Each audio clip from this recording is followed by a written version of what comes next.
My daughter married a young millionaire, and everyone said they were the perfect couple. While we were dancing at their lavish reception, she discreetly slipped a crumpled piece of paper into my pocket. Inside, I found a note saying, "Dad, help me." I froze. Before I continue this story, let me know where you are watching from in the comments below. Hit like and subscribe if you have ever had to protect your family from a monster wearing a perfect smile. My name is Richard Stanton. I am 70 years old, a retired structural engineer who spent 40 years calculating load-bearing walls, stress fractures, and the invisible breaking points of massive concrete buildings. You learn a lot about how things fall apart when your entire career is dedicated to keeping them standing. You learn that the most dangerous cracks are never the ones you can see on the surface. They are the microscopic fissures deep within the foundation, quietly expanding under pressure until the whole structure collapses without warning. I had spent my life preventing those collapses, yet I failed to see the one happening right in front of me. Tonight, I was supposed to be celebrating. I was standing in the center of the grand ballroom at the Ritz-Carlton, holding my 28-year-old daughter Harper, as we swayed to the soft rhythm of a jazz quartet. It was the traditional father and daughter dance. The room around us was a spectacle of wealth and privilege. Vaulted ceilings with crystal chandeliers, tables draped in imported silk linens, and massive floral arrangements that probably cost more than my first house. Her new husband, a 32-year-old billionaire tech mogul named Harrison Thorne, had spared no expense. $200,000 dropped on a single evening just to show the world how perfect his life was. But as I held my daughter looking at the sea of applauding guests, I felt an overwhelming chill. The entire event felt structurally cold. It lacked the warmth, the genuine joy that should have filled a room on a wedding day. I found myself missing my late wife Evelyn more than ever. Evelyn passed away 5 years ago from a sudden heart failure. If she had been here, she would have warmed this icy room with her laughter. She would have known exactly what to say to make Harper smile a real smile. Instead, it was just me, an old man in a stiff tuxedo, trying to pretend this was the happiest day of my little girl's life. I pulled Harper a little closer, trying to feel that familiar bond we had always shared. But something was wrong. Very wrong. When I placed my hand against her back, I noticed how rigid she was. She was not swaying to the music. She was moving mechanically, like a building bracing for an earthquake. I looked down at her hand resting on my shoulder. Her fingers were trembling. Not just a slight nervous flutter, but a violent, uncontrollable shake. Her skin was ice cold, completely drained of warmth, despite the heat of the crowded ballroom. "Harper, sweetheart," I whispered, trying to keep my voice steady so the surrounding guests would not notice. "Are you feeling all right? You are shaking like a leaf." She did not answer immediately. Instead, she stepped closer, pressing her body tightly against mine. She buried her face deep into my shoulder, hiding her expressions from the hundreds of cameras and cell phones pointed in our direction. To the crowd, it must have looked like an emotional, tender moment between a father and his daughter. But I knew the difference between a hug of affection and a desperate cling for survival.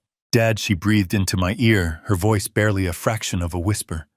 Her breath was ragged, catching in her throat. "Just keep smiling. Please do not look at him. Keep dancing." My engineering instincts, honed over decades of anticipating disasters, flared instantly. My heart began to hammer against my ribs, echoing the heavy bass of the jazz band. I forced a gentle smile for the cameras, nodding, as if she had just whispered a sweet childhood memory. "What is it, Harper?" I asked softly, keeping my jaw relaxed. "What is wrong?" In that split second, under the cover of my broad shoulder and the flowing fabric of her extravagant wedding gown, Harper moved her hand. She slid her fingers down my chest and forcefully shoved a small, tightly crumpled piece of paper deep into the breast pocket of my tuxedo. Her hand lingered there for a fraction of a second, her fingers gripping the edge of the pocket as if she was afraid of falling off a cliff. I did not react. I did not pull away. I kept my hand on her back, guiding her through the slow, sweeping motions of the waltz. The music seemed to stretch every note, pulling tighter and tighter, like a tension cable about to snap. I could feel the sharp edges of the crumpled paper through the silk lining of my jacket. It felt heavier than a block of lead.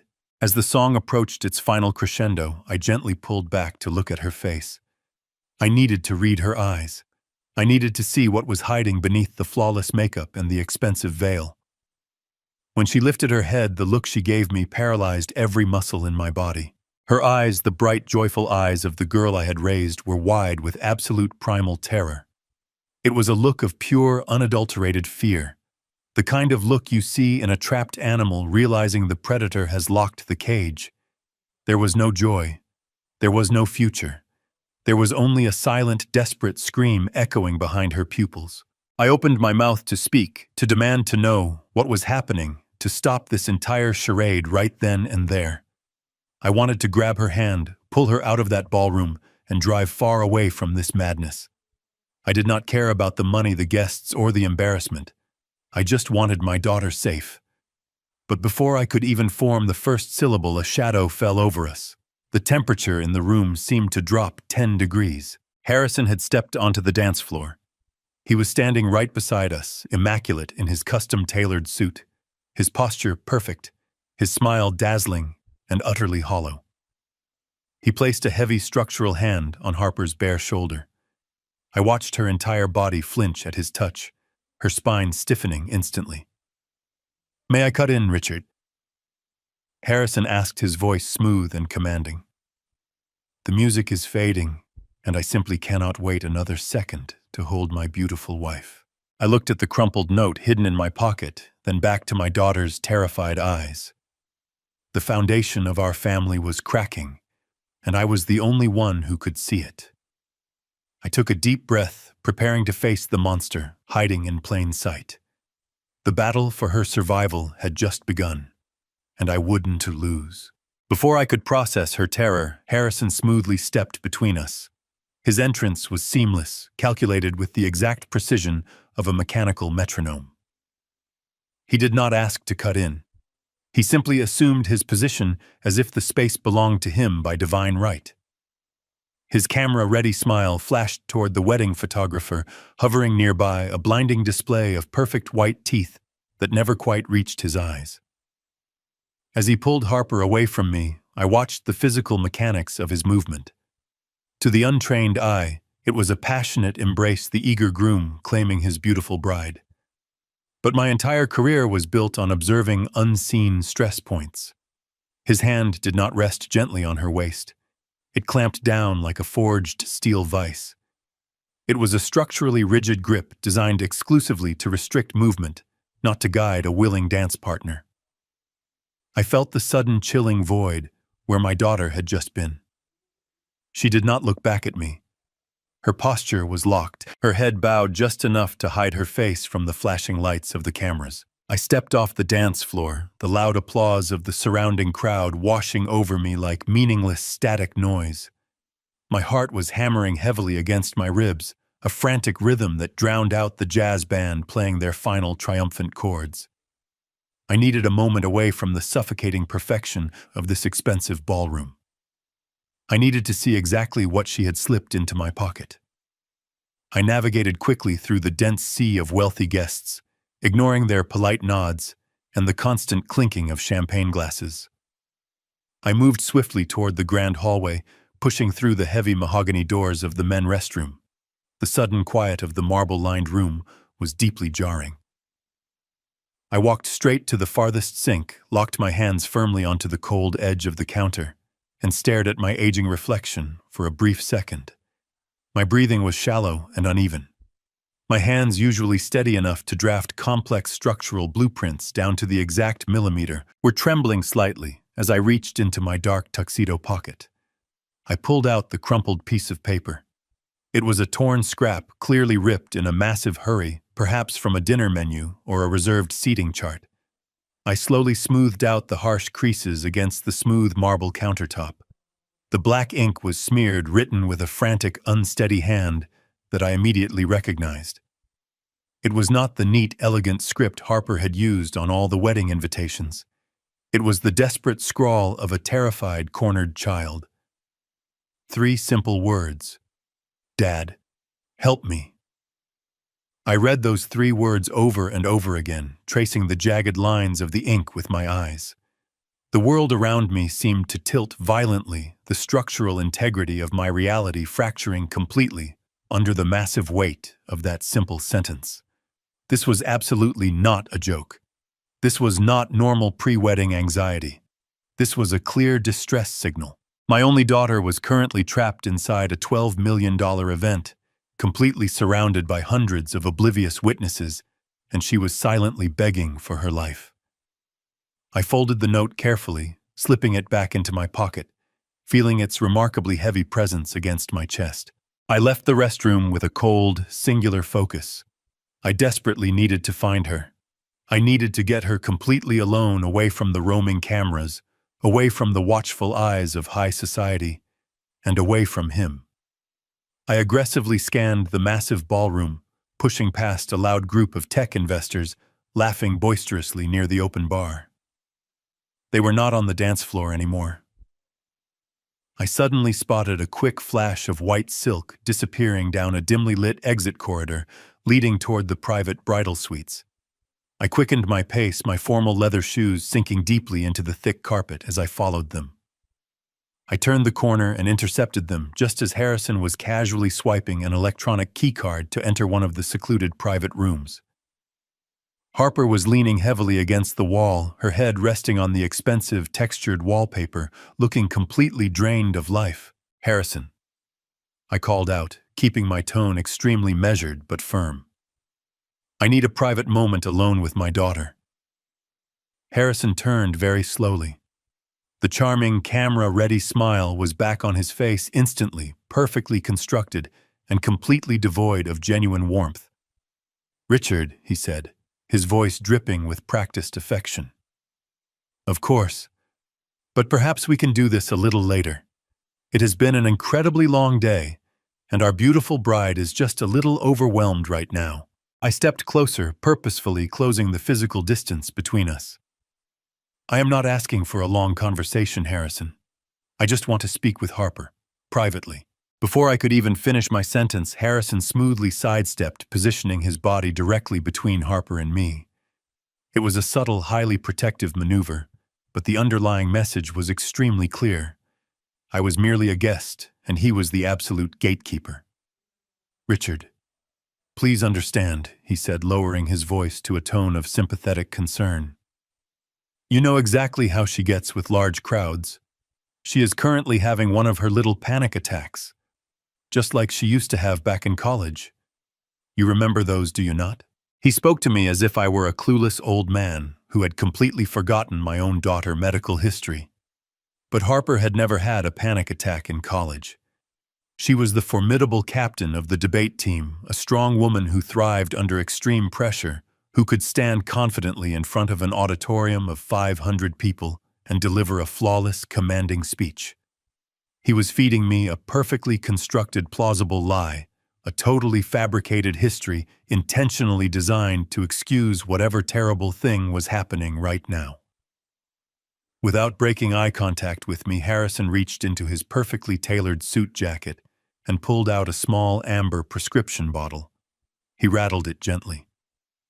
"I have her medication right here. A quick, mild sedative to efficiently calm her nerves, and she will be right back out there smiling beautifully for the cameras. She just needs a quick moment to catch her breath. I am taking very good care of her, Richard.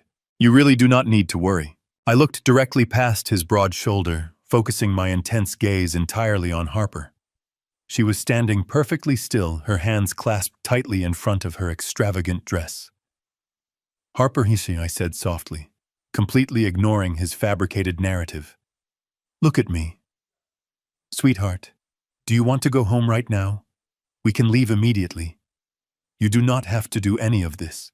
The silence in the narrow corridor was absolutely suffocating. I waited patiently for her to run to me. Instead, she slowly lifted her head. "I am just overwhelmed, Dad," she whispered. Her voice lacked resonance. It was flat, completely devoid of emotion. "I am completely fine. Really. Just give us a minute." Her words entirely belonged to him. I forced my posture to relax entirely, letting my shoulders drop to effectively mimic the profound relief of a concerned but ultimately reassured father. 40 demanding years of surviving the unforgiving, cutthroat world of commercial construction had taught me exactly how to play the delicate game of optics. If Harrison Thorne urgently needed to believe he had successfully managed this little situation, I would let him believe it with total conviction. I nodded slowly, deliberately, softening my gaze to mask the intense, burning adrenaline surging through my veins. I took a deliberate step backward, offering him the physical space he had so aggressively claimed around my daughter. "You are absolutely right, Harrison," I said, making sure my voice carried nothing but warm, paternal surrender. "The crowd out there in the main ballroom is truly deafening tonight. I should not have hovered over her like that. I just wanted to make sure my little girl was completely all right before the big grand send-off." Harrison smiled. The rigid tension in his sharp jawline vanished instantly, replaced by the smooth, polished satisfaction of a man entirely used to getting his way in every conceivable scenario. He slipped the amber prescription bottle back into the inner pocket of his custom-tailored suit jacket with a practiced, fluid motion. "I deeply appreciate you understanding, Richard," he replied, his tone once again dripping with that sickening, manufactured charm that had easily fooled everyone else. "We will have her resting comfortably in the back of the car in no time at all. Just a little quiet time will fix everything right up." I turned my undivided attention back to Harper. She had not moved a single inch since Harrison had intercepted us. She stood completely frozen against the expensive hallway wallpaper, staring blankly at the intricate floral patterns woven into the carpet beneath her feet. I reached out, stepping back into her personal space just enough to wrap my arms around her trembling frame for a final, seemingly ordinary goodbye. As I pulled her into a protective embrace, I deliberately slid my right hand down her left arm, letting my thumb rest firmly against her wrist, pressing gently beneath the heavy lace sleeve of her extravagant gown. What I felt in that brief, fleeting fraction of a second completely stopped the blood flowing in my veins.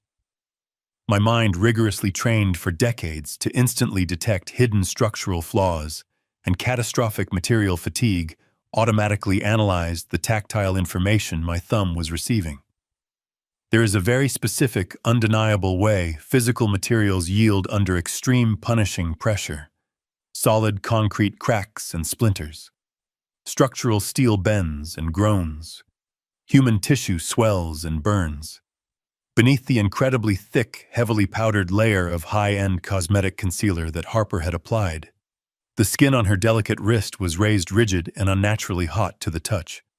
I could physically feel the distinct deep indentations of individual fingers permanently etched into her bruised flesh.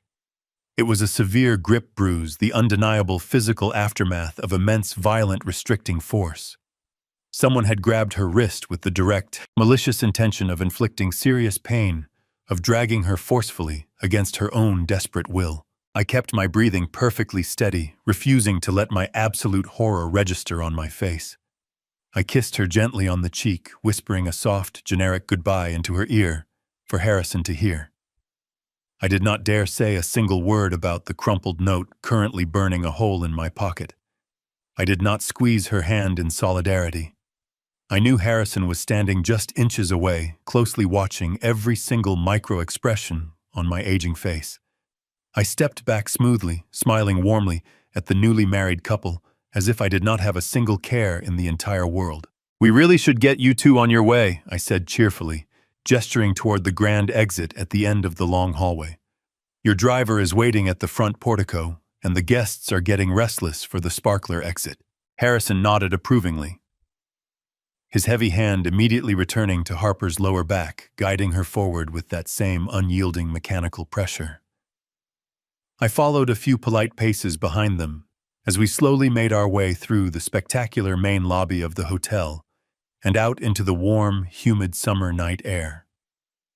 A massive crowd of well-dressed wedding guests had already gathered outside, cheering loudly and enthusiastically, waving long, brightly glowing sparklers in the air. The valet had pulled the extravagant getaway vehicle right up to the curb. It was a massive custom-built armored Maybach featuring extremely thick ballistic glass and a heavily reinforced steel chassis.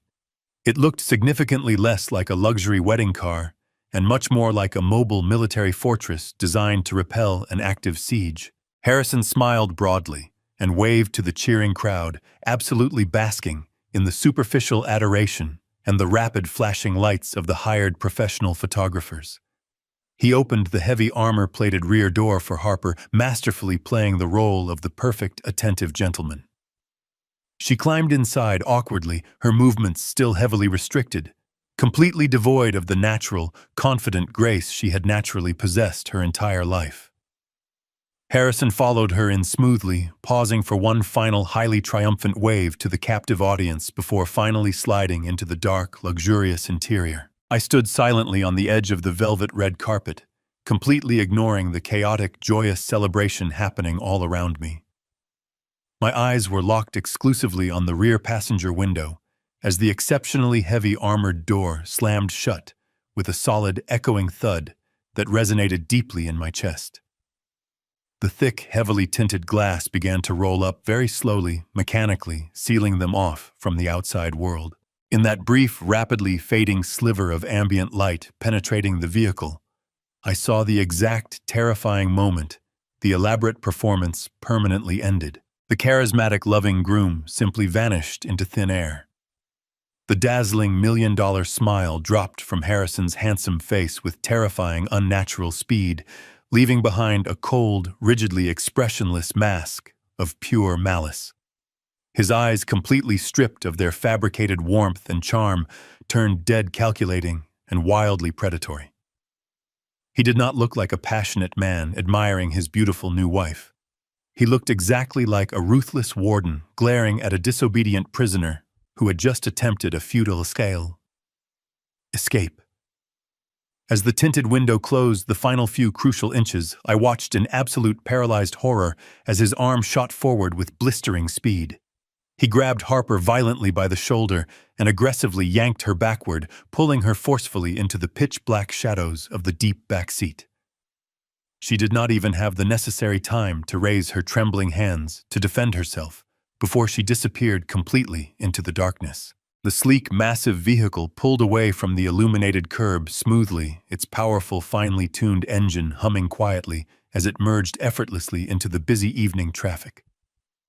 The wealthy guests standing around me continued to cheer wildly, completely oblivious to the horrific nightmare that had just driven away right in front of their eyes. They tossed the remaining burnt-out sparklers into polished brass water buckets, laughing loudly and chatting enthusiastically about the beautiful ceremony, the incredibly expensive food, and what a truly perfect, deeply in love couple Harper and Harrison were. I stood there frozen on the concrete pavement, feeling completely alone in a vast sea of oblivious, happy people.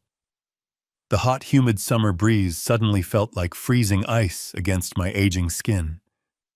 My right hand remained buried deep within my tuxedo pocket, my fingers tightly gripping the crumpled, frantic note my daughter had risked absolutely everything to secretly give me. This was decidedly not a simple case of wedding day jitters. This was not a young, exhausted bride feeling slightly overwhelmed by a large, demanding crowd. This was a terrifying hostage situation, perfectly wrapped in a multi-million-dollar, highly publicized fairy tale. My daughter had just been taken away by a calculated, extremely dangerous monster. My first instinct, the primal roaring urge of a desperate father, was to sprint directly to my own car, violently chase down the Maybach, and forcefully drag her out of that heavily armored vehicle with my own bare hands, regardless of the severe consequences. My second instinct was to immediately call the police to dial emergency services and demand they set up a roadblock to stop the Maybach and completely rescue my little girl from whatever fresh hell awaited her. But 40 long years of complex structural engineering had fundamentally hardwired my brain to completely suppress impulsive emotional reactions. I knew from hard experience that rushing blindly into an active disaster zone only guaranteed additional catastrophic casualties. I forced my racing heart to slow down, forcing myself to deeply analyze the terrifying situation, logically, meticulously, calculating the massive load-bearing walls of the seemingly insurmountable problem I was facing. For 3 agonizing weeks, a wall of absolute silence stood between me and my daughter. Every single day I picked up my phone and dialed her personal number, expecting to hear her vibrant voice on the other end of the line. Instead, I was greeted by the artificially flawless, synthesized tone of Harrison Thorne, proprietary digital AI assistant. The programmed voice would inform me that Mrs. Thorne was currently unavailable to speak, resting comfortably or occupied with social engagements. Sometimes late at night, when the silence became unbearable, I would receive a brief text message from her number. They were always short, structurally perfect sentences, completely devoid of her usual warmth and unique personality. "I am doing perfectly fine, Dad. Very busy setting up the massive new house. Love you." They were words typed by a machine algorithm, not by a frightened woman who had just slipped a frantic cry for help into my pocket. I knew the distinct cadence of my daughter communication style. Those clinical generic texts were poorly constructed, digital facades designed to keep me at a comfortable distance. The agonizing daily waiting eroded my patience, eating away at my rational restraint, like persistent cold water seeping into a poorly sealed concrete joint. By the early morning of the long 21st day, I could no longer tolerate the manufactured, deeply suspicious isolation. I finally grabbed my heavy car keys, got into my vehicle, and drove purposefully out of the city center, heading straight toward the affluent, heavily wooded hills of the wealthy northern suburbs. The winding scenic roads grew significantly narrower and far more secluded the higher I climbed, completely surrounded by towering, ancient oak trees and thick, dense foliage that effectively hid the immense, staggering wealth nestled quietly within the rugged landscape. Harrison had recently purchased a sprawling $12 million ultra-modern architectural estate located at the absolute peak of the isolated ridge. He had proudly spent several $1,000,000 more extensively retrofitting the massive property with his own company, cutting-edge smart home technology, effectively transforming a residential home into a self-sustaining, highly automated, deeply intimidating digital fortress. But as I navigated the final incredibly steep curve leading up to the massive imposing property line, my trained mind was not focused on the superficial high-tech upgrades that Harrison loved to brag about in magazines. I was actively looking past the sleek hidden security cameras and the polished titanium architectural finishes. I was deeply analyzing the bare fundamental bones of the earth, buried beneath the luxurious estate. 15 years ago, long before Harrison Thorne had even made his very first $1 million, my former commercial structural engineering firm had been aggressively contracted to pour the primary foundational retaining walls for this exact, highly difficult, uneven plot of land. The ambitious developer had massive, sweeping dreams, but the soil composition was notoriously unstable, highly prone to sudden, dangerous, and catastrophic landslides during periods of heavy seasonal rainfall. I had personally supervised the intricate, highly demanding installation of 30 deep steel structural pilings, meticulously calculating the precise load-bearing distribution strictly required to anchor a massive, heavy structure safely and securely to the side of the unforgiving hill. I knew the deeply buried, unseen skeleton of this magnificent estate far better than the arrogant young billionaire who currently owned the deed. I knew exactly where the deep structural anchors were buried. I knew the specific exact thickness of the heavily reinforced concrete slabs hiding silently beneath the manicured emerald green lawns. And most importantly, I knew the specific locations of the hidden utility access points that were completely invisible on the modern blueprints. I finally arrived at the main gated entrance, pulling my car to a complete halt directly in front of a pair of towering solid steel security gates that looked like they belonged to a highly secure military compound rather than a private residential home. I rolled down my driver's side window and pressed my finger firmly against the call button on the sleek flush-mounted electronic intercom panel. A glowing bright blue light scanned my facial features instantly, and a soft, pleasant electronic chime loudly indicated a successful biometric facial recognition scan. However, the heavy, imposing steel gates remained firmly shut. Instead of a human security guard asking for my name, the exact same artificially flawless voice I had been dealing with on the phone for 3 long weeks echoed clearly and loudly through the outdoor speaker system. "Good morning, Mr. Stanton. The digital system has successfully verified your identity. Unfortunately, Mr. and Mrs. Thorne are not currently receiving unannounced visitors at this specific time. Please schedule an official appointment through the primary corporate office line. Have a very pleasant day." The intercom clicked off sharply with a cold, highly dismissive electronic sound. I stared intensely at the solid steel barrier gripping my leather steering wheel so tightly my knuckles ached. They were completely, systematically locking me out of my daughter life. My own child was trapped somewhere deep behind those massive, physically imposing walls, and her new husband had effectively built a highly sophisticated digital moat to keep me permanently exiled and entirely helpless. I angrily shifted my car into reverse gear, slowly preparing to pull over to the dirt shoulder to quickly reconsider my immediate tactical approach. I refused to leave the property, but I understood with total clarity that blindly ramming a pair of heavily reinforced steel gates with a standard 4-door sedan was an exercise in absolute destructive futility. Just as I began to back away slowly, a large, heavy-duty commercial delivery truck came rumbling loudly up the steep, winding private access road. It prominently bore the bright green logo of an exclusive, highly expensive organic grocery delivery service, likely carrying the weekly culinary provisions for the sprawling, heavily staffed estate. I quickly and quietly pulled my car tight against the rocky shoulder, effectively hiding my vehicle completely in the deep, obscuring shadow cast by a large, overhanging ancient oak tree. I watched closely as the uniformed delivery driver pulled up directly to the sleek intercom system. He did not press the silver call button. Instead, he smoothly held up a specialized pre-programmed digital keycard to the optical scanner.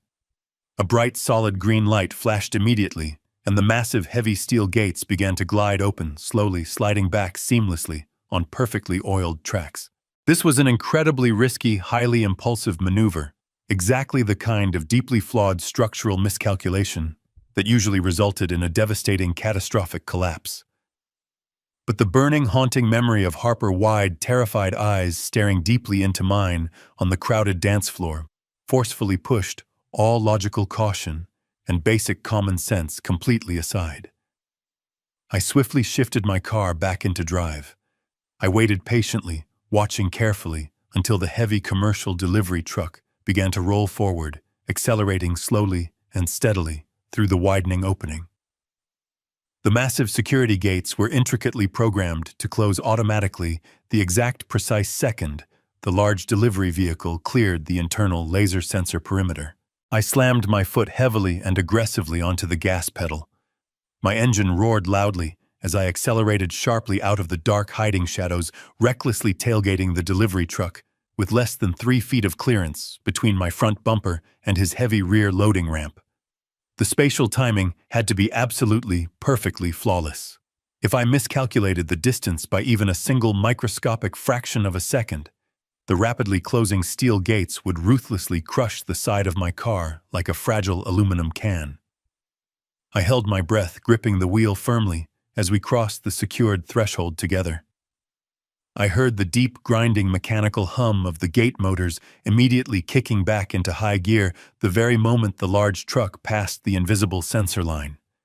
The heavy steel panels began to slide shut rapidly.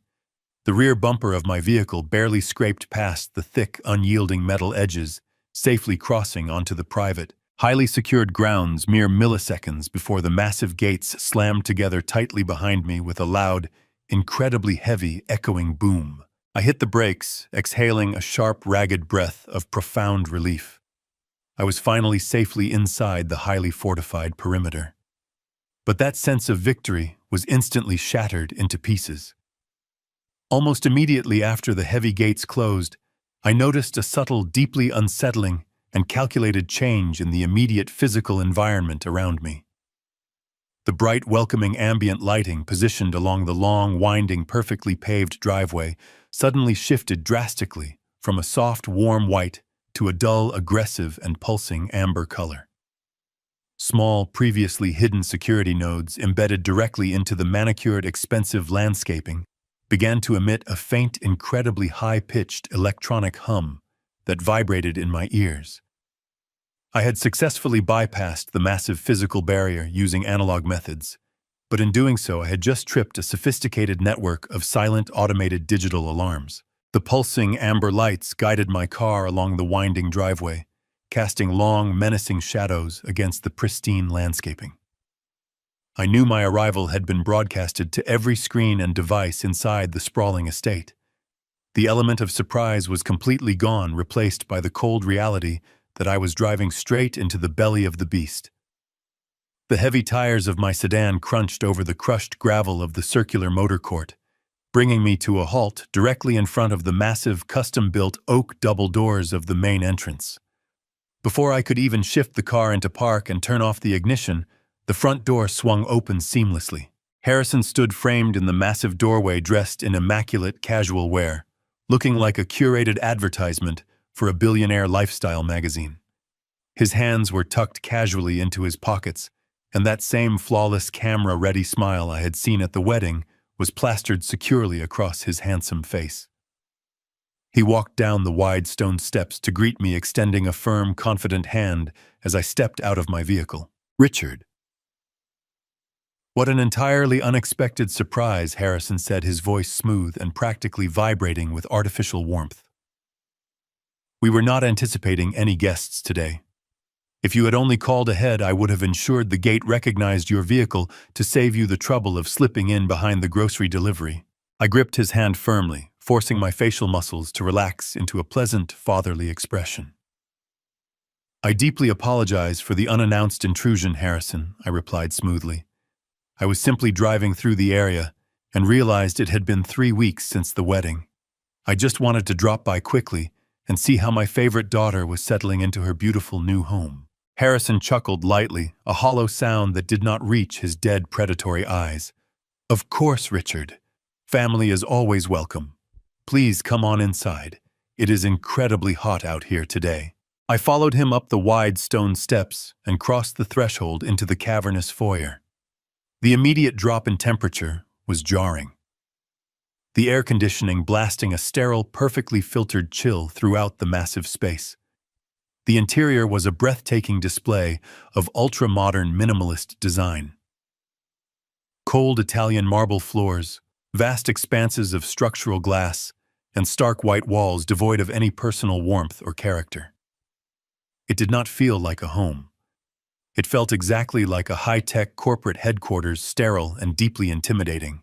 As soon as my heavy leather shoes stepped onto the marble floor, a soft, pleasant electronic chime echoed from hidden speakers embedded seamlessly into the ceiling architecture. The same synthesized female voice that had blocked my phone calls spoke with perfect modulated clarity. "Guest has entered the main foyer, adjusting environmental controls to accommodate increased occupancy." I paused, glancing up at the sleek, featureless ceiling. "That is quite the setup you have here, Harrison." Harrison smiled proudly, gesturing vaguely to the empty space around us. "It is my own proprietary smart home ecosystem, Richard. The entire property is fully integrated: lighting, temperature, security, communications. The artificial intelligence anticipates our every need. It tracks movement, learns our daily habits, and optimizes the environment perfectly. It is designed to provide absolute security and ultimate convenience. It is incredibly impressive."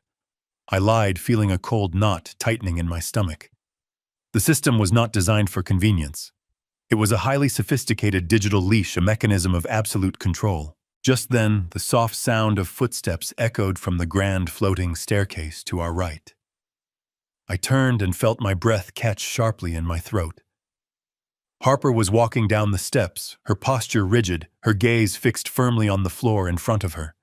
But it was her clothing that immediately sent my engineering mind into a state of blaring red alert. Outside, the summer sun was baking the hills at a sweltering 85 degrees. Inside, the heavy air conditioning kept the house cool, but certainly not freezing. Yet my daughter was wearing a thick, heavy, oversized cashmere sweater with long sleeves pulled down tightly over her wrists, paired with dark, heavy denim pants. Her delicate frame looked swallowed up by the bulky fabric, completely contradicting the season and the environment. "Harper, sweetheart," I said, taking a step forward with my arms wide open. She looked up, and for a fleeting fraction of a second, I saw that same primal terror flashing in her eyes, before she quickly masked it with a polite, vacant smile. "Dad," she said, her voice sounding distant and strained. "What a lovely surprise." I wrapped my arms around her, pulling her into a tight, protective hug. Even through the thick, heavy layers of the cashmere sweater, I could feel how rigid and tense her body was.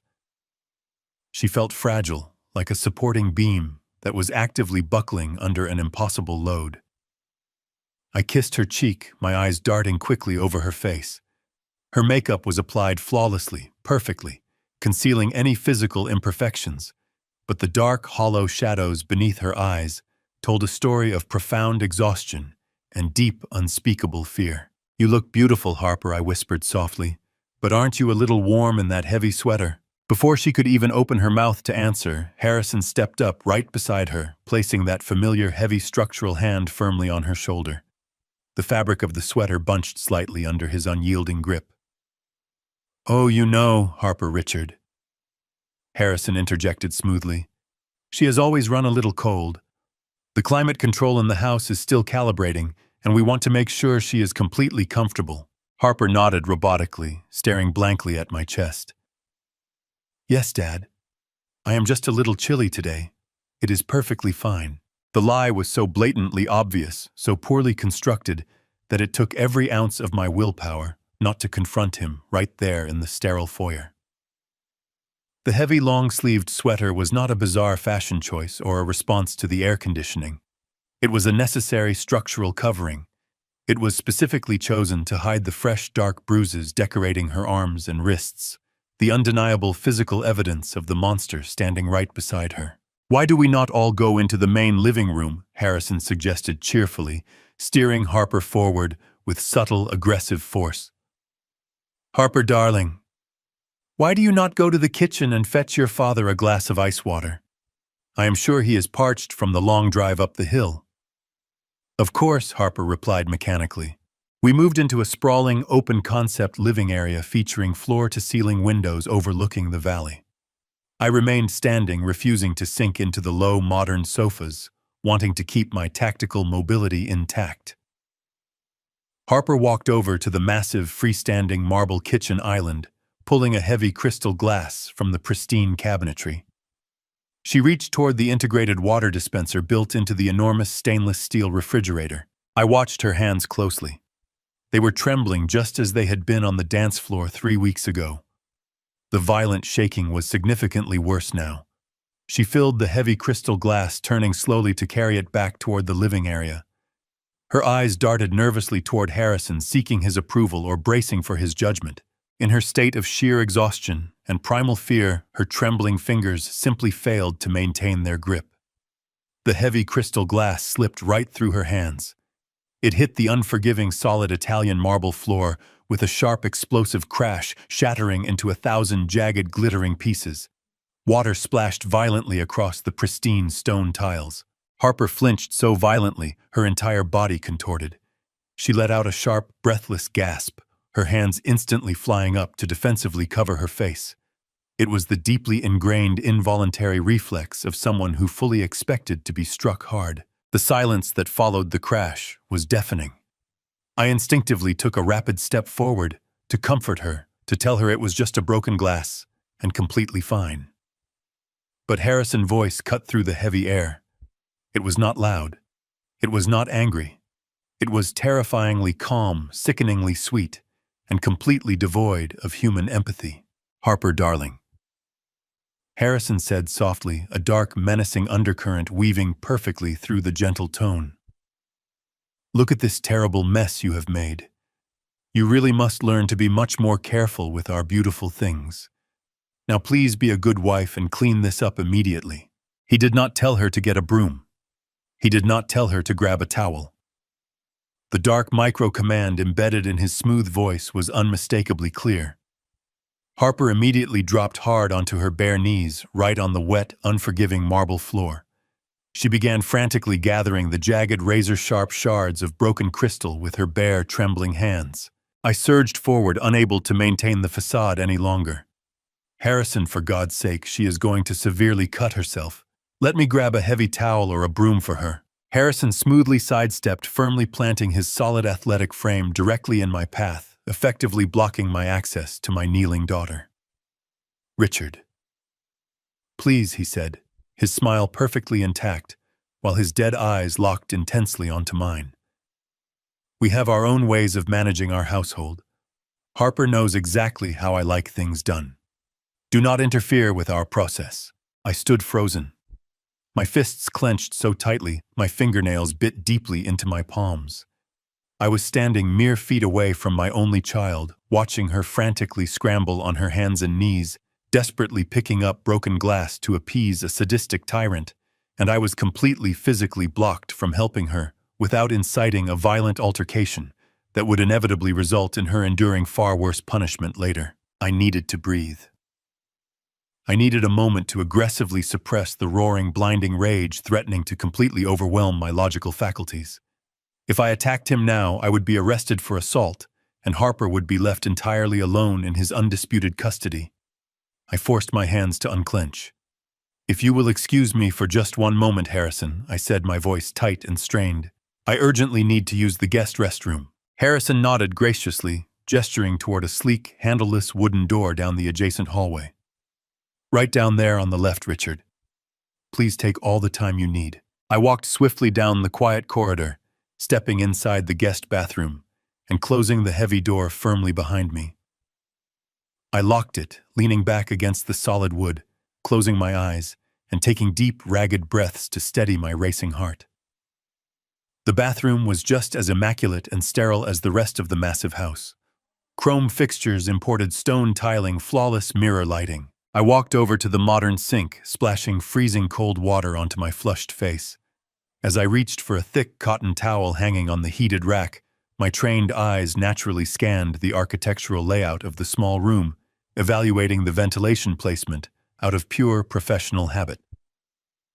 There was a sleek, rectangular HVAC return vent, installed flush against the ceiling directly above the shower stall. At first glance, it looked like a standard high-end architectural fixture.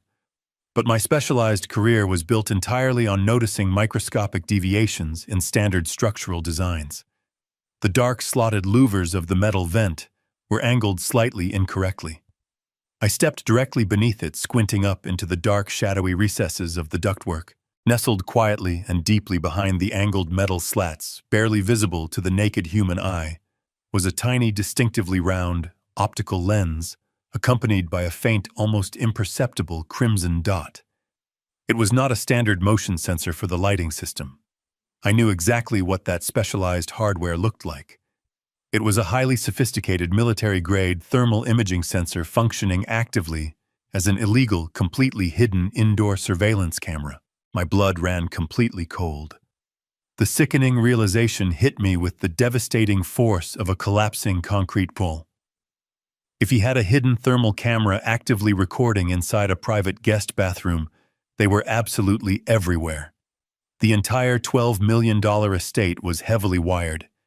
Every single room, every hallway, every quiet corner was constantly monitored, recorded, and meticulously analyzed by Harrison Proprietary Artificial Intelligence Network. I was standing inside a flawless, multi-million-dollar digital panopticon. I could not speak freely to Harper anywhere inside these imposing walls without Harrison hearing every single syllable. She was a captive prisoner in a high-tech cage, and the invisible bars were closing in fast. I washed my hands in the cold water, carefully drying them on the thick white towel. I took one final look at my aging reflection in the pristine mirror. I had to bury my anger deep inside my chest. I had to become the harmless, oblivious father. I unlocked the heavy wooden door and walked slowly back down the quiet corridor toward the main living room. Harrison and Harper were standing exactly where I had left them. Harrison was casually holding a new crystal glass filled with ice water, offering it to me with that manufactured smile. I politely declined, citing my slightly upset stomach. I looked at Harper. She was staring at the floor, completely defeated. "Harrison," I said, keeping my voice light and entirely casual. "I really should be getting back on the road. The afternoon traffic heading into the city is going to be terrible, and I have a few errands to run before the evening." Harrison nodded in immediate agreement, clearly thrilled that my intrusive visit was finally coming to an end. "It was wonderful of you to stop by, Richard. We are just so incredibly busy getting the house properly organized. You understand how chaotic these early days of marriage can be." I forced myself to smile. "Of course. Take good care of my daughter." We walked together toward the massive oak double doors of the front entrance. My mind was racing desperately, searching for a single fleeting opportunity to communicate with Harper. I knew the interior of the house was a complete surveillance trap. I had to get her outside even for just a few seconds. Harrison opened the heavy front door, and the sweltering heat of the summer afternoon washed over us. We stepped out onto the wide stone porch. My eyes immediately scanned the exterior architecture. As a seasoned structural engineer, I instinctively mapped out the security perimeter. I noted the sleek black dome cameras mounted under the deep eaves of the roofline. I saw the discrete motion sensors buried in the manicured flower beds. But then I looked up at the position of the late afternoon sun. It was currently hanging low on the western horizon. The intense blinding rays were striking the polished glass lens of the primary surveillance camera mounted directly above the main portico. For a brief, very specific window of time, the harsh glare of the sun would completely blind that single camera. It would white out the image entirely, creating a temporary physical blind spot right on the edge of the top stone step. I had to position Harper exactly within that narrow cone of glaring light. I turned around, stepping deliberately to my right, placing myself precisely in the center of the blinding solar reflection. I opened my arms wide. "Come here, sweetheart. Give your old man a proper hug goodbye." Harper hesitated for a fraction of a second, glancing quickly at Harrison. He gave her a curt, approving nod, playing the role of the benevolent husband. She stepped forward, moving into the bright sunlight, and wrapped her arms around my neck. I pulled her tightly against my chest, turning my back slightly to shield her face from Harrison's line of sight. We were standing perfectly within the temporary blind spot of the overhead camera. I expected her to cry. I expected her to tremble. But the woman holding on to me suddenly transformed. The rigid, terrified posture vanished for exactly 2 seconds. She pressed her lips directly against my right ear, her breath hot and urgent. She did not whisper a desperate plea. She did not ask for the police. She spoke with a rapid clinical precision that stunned me. Latitude 34.052, longitude 118.243, locker number 402. Do not call me. Go today. Oh. The words were a continuous, rapid-fire stream of critical information. It was not a phone number. It was a precise set of geographical coordinates and a specific locker number. Before I could even process the absolute magnitude of what she had just said, she pulled away from me. Her face instantly reverted to the blank, terrified mask she had been wearing all afternoon. "I love you, Dad," she said in a dull, robotic voice. "Drive safely." "I love you too, Harper," I replied, my voice steady despite the massive adrenaline spike flooding my system. I looked at Harrison, giving him a polite nod. "Thank you for the brief tour, Harrison. You have a very impressive property here." "We aim for absolute perfection, Richard," he replied smoothly. "Have a good trip home." I turned my back on them and began walking down the wide stone steps toward my parked sedan. I committed the numbers to memory, repeating them over and over in my mind like a sacred mantra. latitude 34.052, longitude 118.243, locker number 402. My daughter was not broken. She was fighting back from inside the cage, and she had just handed me the key.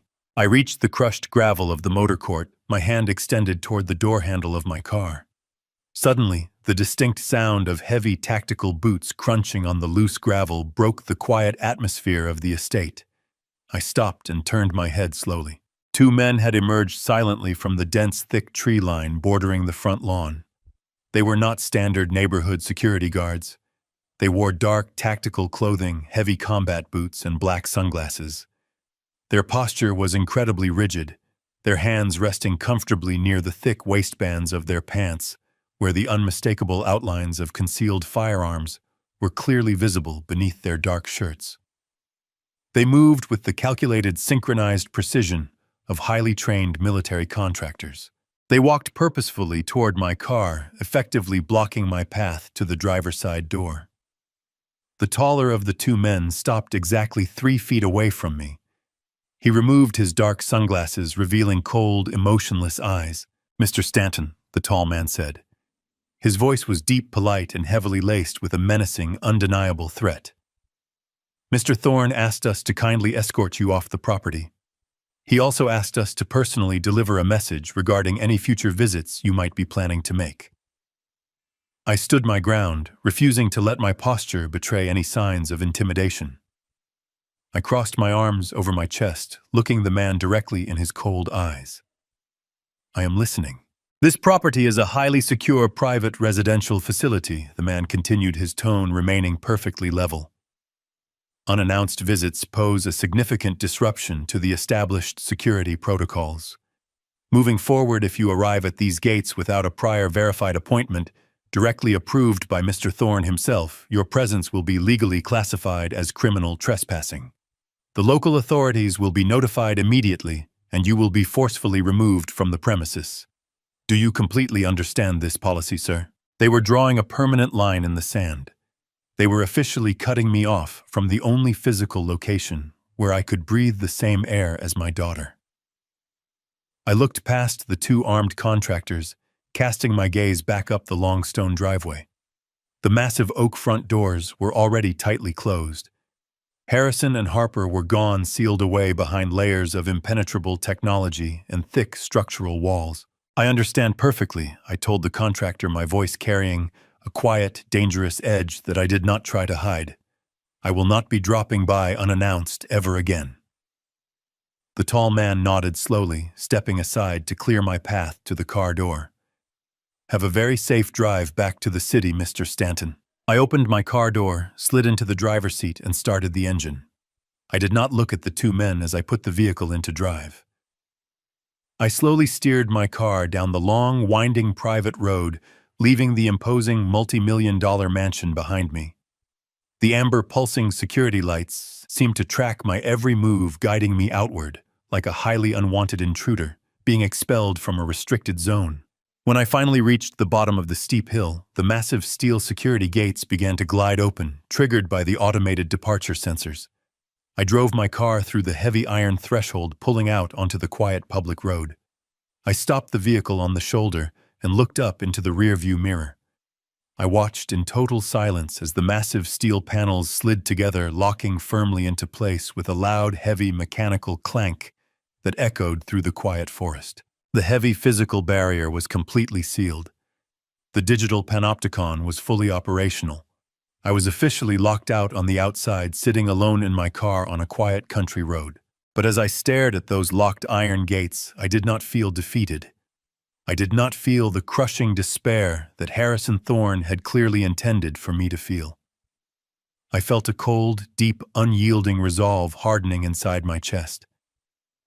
Harrison believed that by controlling the physical access points and the digital environment, he had completely neutralized the only threat to his perfect facade. He honestly believed that an aging, retired structural engineer was absolutely powerless against his private army, his billions of dollars, and his sophisticated artificial intelligence network. He was profoundly, catastrophically wrong. He had severely underestimated who he was dealing with. He only saw an old man in a cheap suit. He did not see the man who had spent 4 decades calculating the invisible breaking points of massive concrete structures. He did not realize that every single fortress ever built in the history of human civilization had a fatal fundamental flaw hidden somewhere deep within its foundation. I knew how to find those flaws. I knew how to apply the exact amount of localized pressure required to bring an entire structure crashing down into total ruin. I reached into my pocket, pulling out a small notepad and a pen. I carefully wrote down the numbers Harper had desperately whispered into my ear. Latitude 34.052. Longitude 118.243.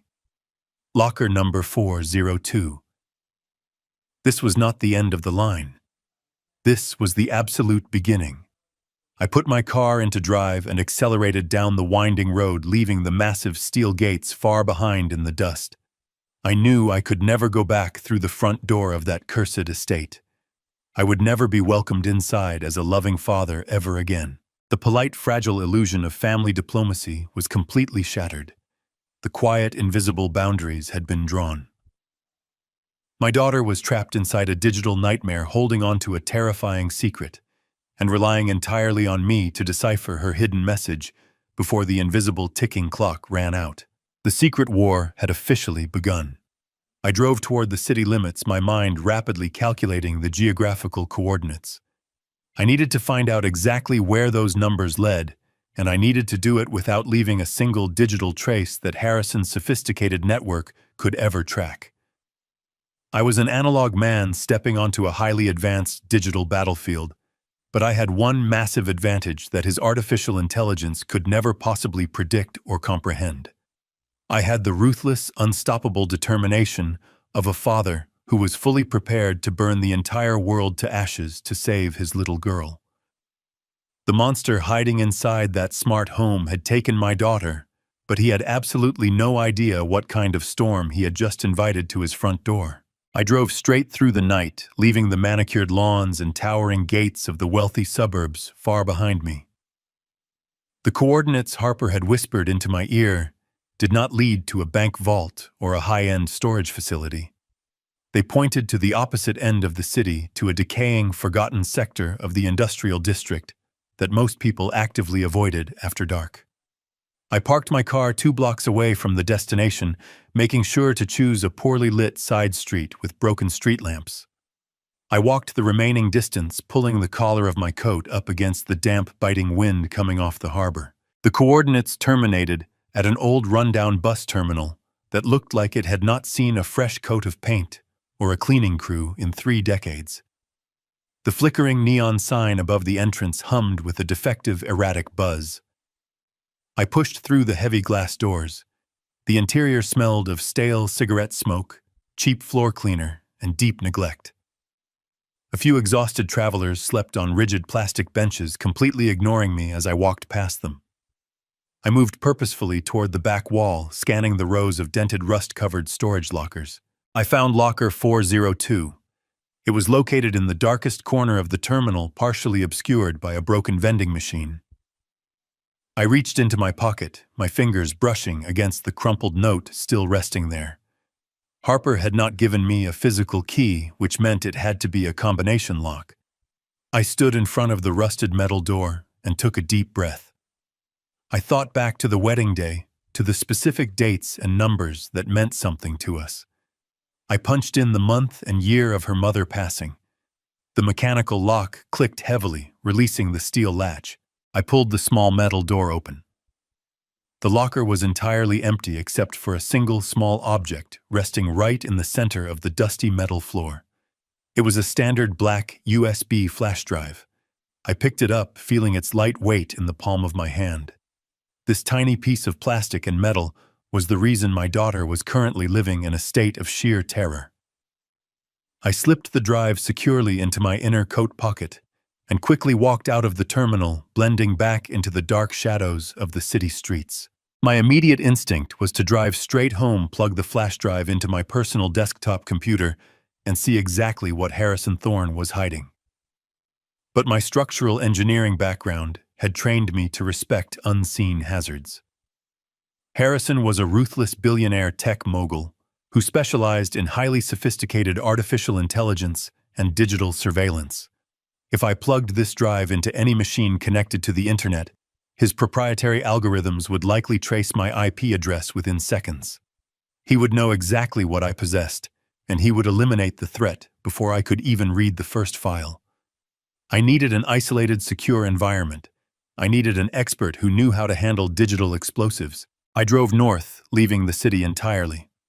I drove for 3 solid hours into the deep, heavily forested mountains, navigating winding dirt logging roads that were not listed on any modern GPS map. My destination was a secluded off-the-grid wooden cabin completely surrounded by towering pine trees. There was no cell phone reception out here. There were no power lines. The entire property ran on hidden solar panels and a noisy diesel generator. This isolated fortress belonged to Thomas. Thomas was a heavily paranoid, highly skilled, retired cybercrimes agent who had spent 20 years hunting digital ghosts for the federal government. We were not just casual friends.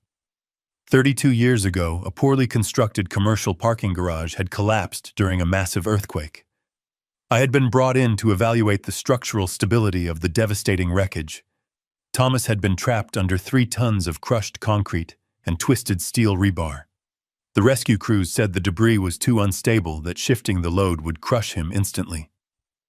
I had spent 14 agonizing hours mathematically calculating the precise tension angles, directing the heavy machinery millimeter by millimeter until we pulled him out alive. Thomas owed me his life, and he had promised me that if I ever needed a ghost, he would be there. I pulled up to the dark cabin and stepped out into the freezing mountain air.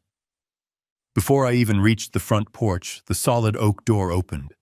Thomas stood there wrapped in a heavy flannel shirt holding a tactical flashlight. His face was lined with deep wrinkles, but his eyes were just as sharp and analytical as I remembered. Richard, Thomas said, his voice a low, gravelly whisper. "You are a very long way from civilization. What kind of trouble are you in?" "The worst kind," I replied, walking past him into the warm, cluttered cabin. "I have a digital payload, and I need to crack it open without alerting the architect who built the bomb." Thomas locked the heavy deadbolts behind us and motioned for me to follow him down a narrow flight of wooden stairs into a reinforced basement. The basement was a technological bunker completely lined with copper mesh to create a flawless Faraday cage. No wireless signals could enter or exit this room.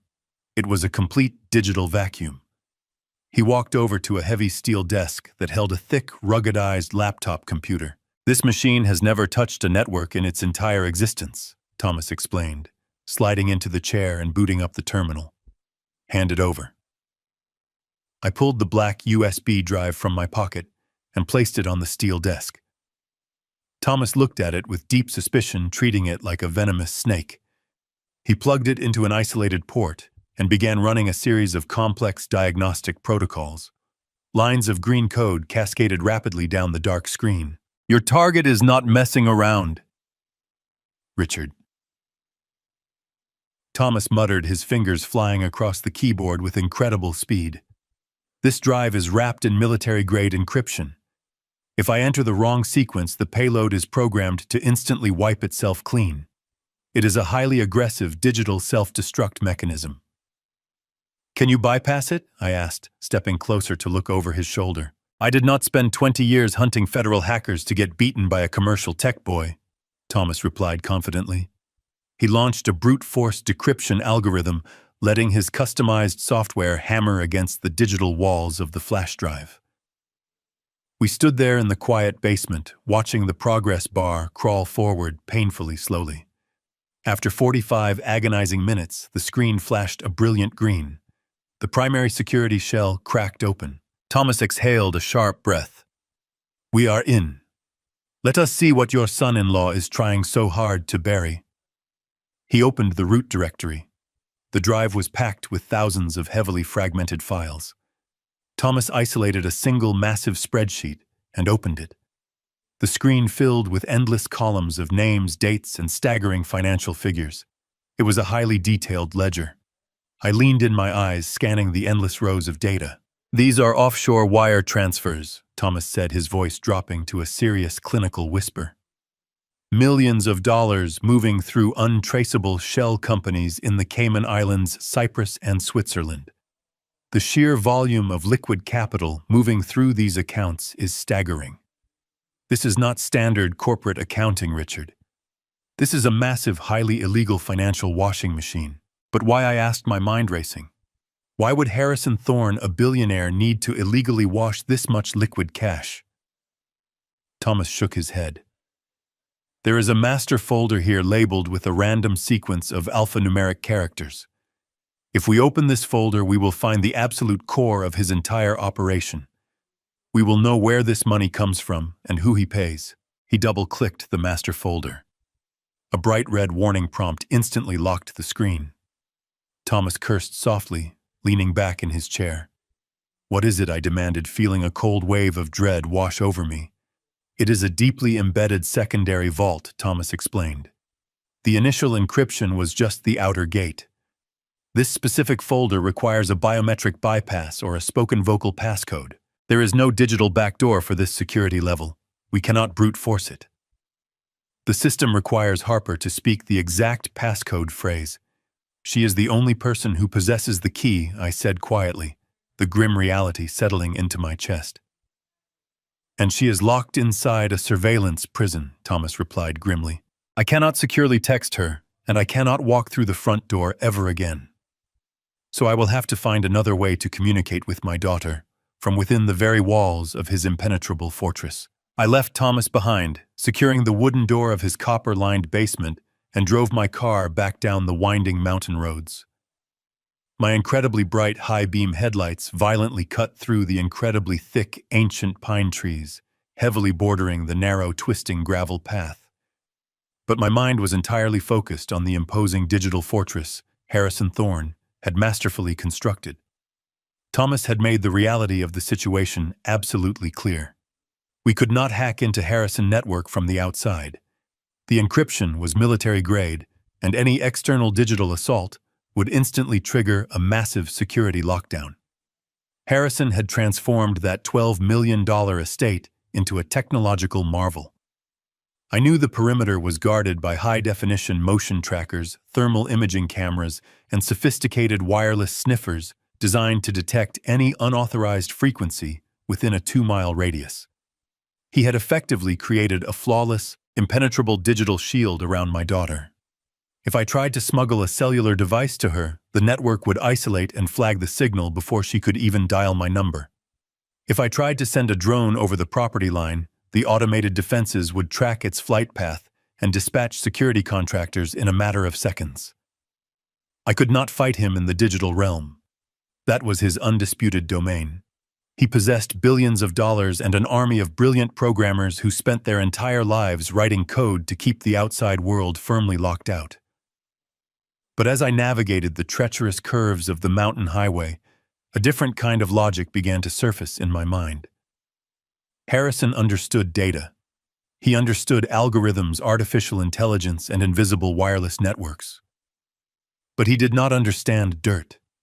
He simply did not understand the dense, incredibly heavy reality of deeply reinforced concrete, the massive tensile strength of expertly forged industrial steel, or the absolute physical limitations of the uneven earth his modern glowing castle was built upon.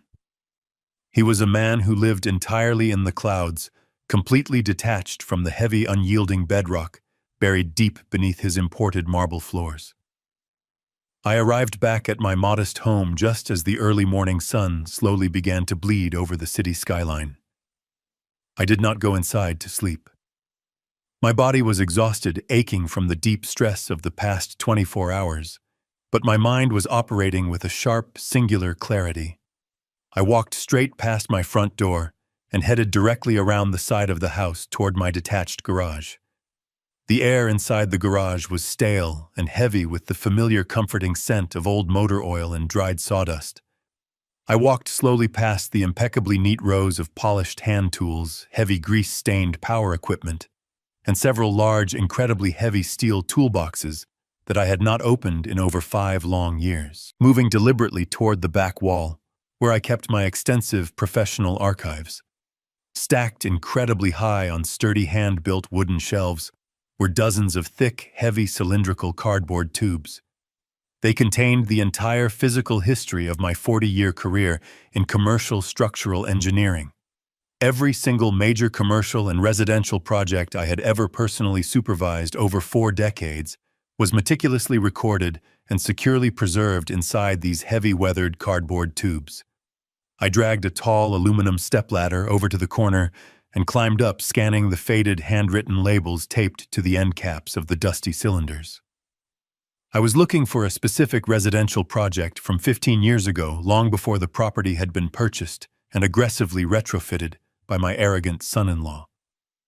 It took me nearly 20 minutes of shifting heavy tubes, sneezing through clouds of disturbed dust, before my fingers finally brushed against a thick, faded blue cylinder marked with the original lot number of the hillside estate. I pulled the heavy tube down from the highest shelf and carried it over to my large wooden workbench. I cleared away a scattered pile of old wrenches and metal clamps, wiping the dusty surface clean with the sleeve of my jacket.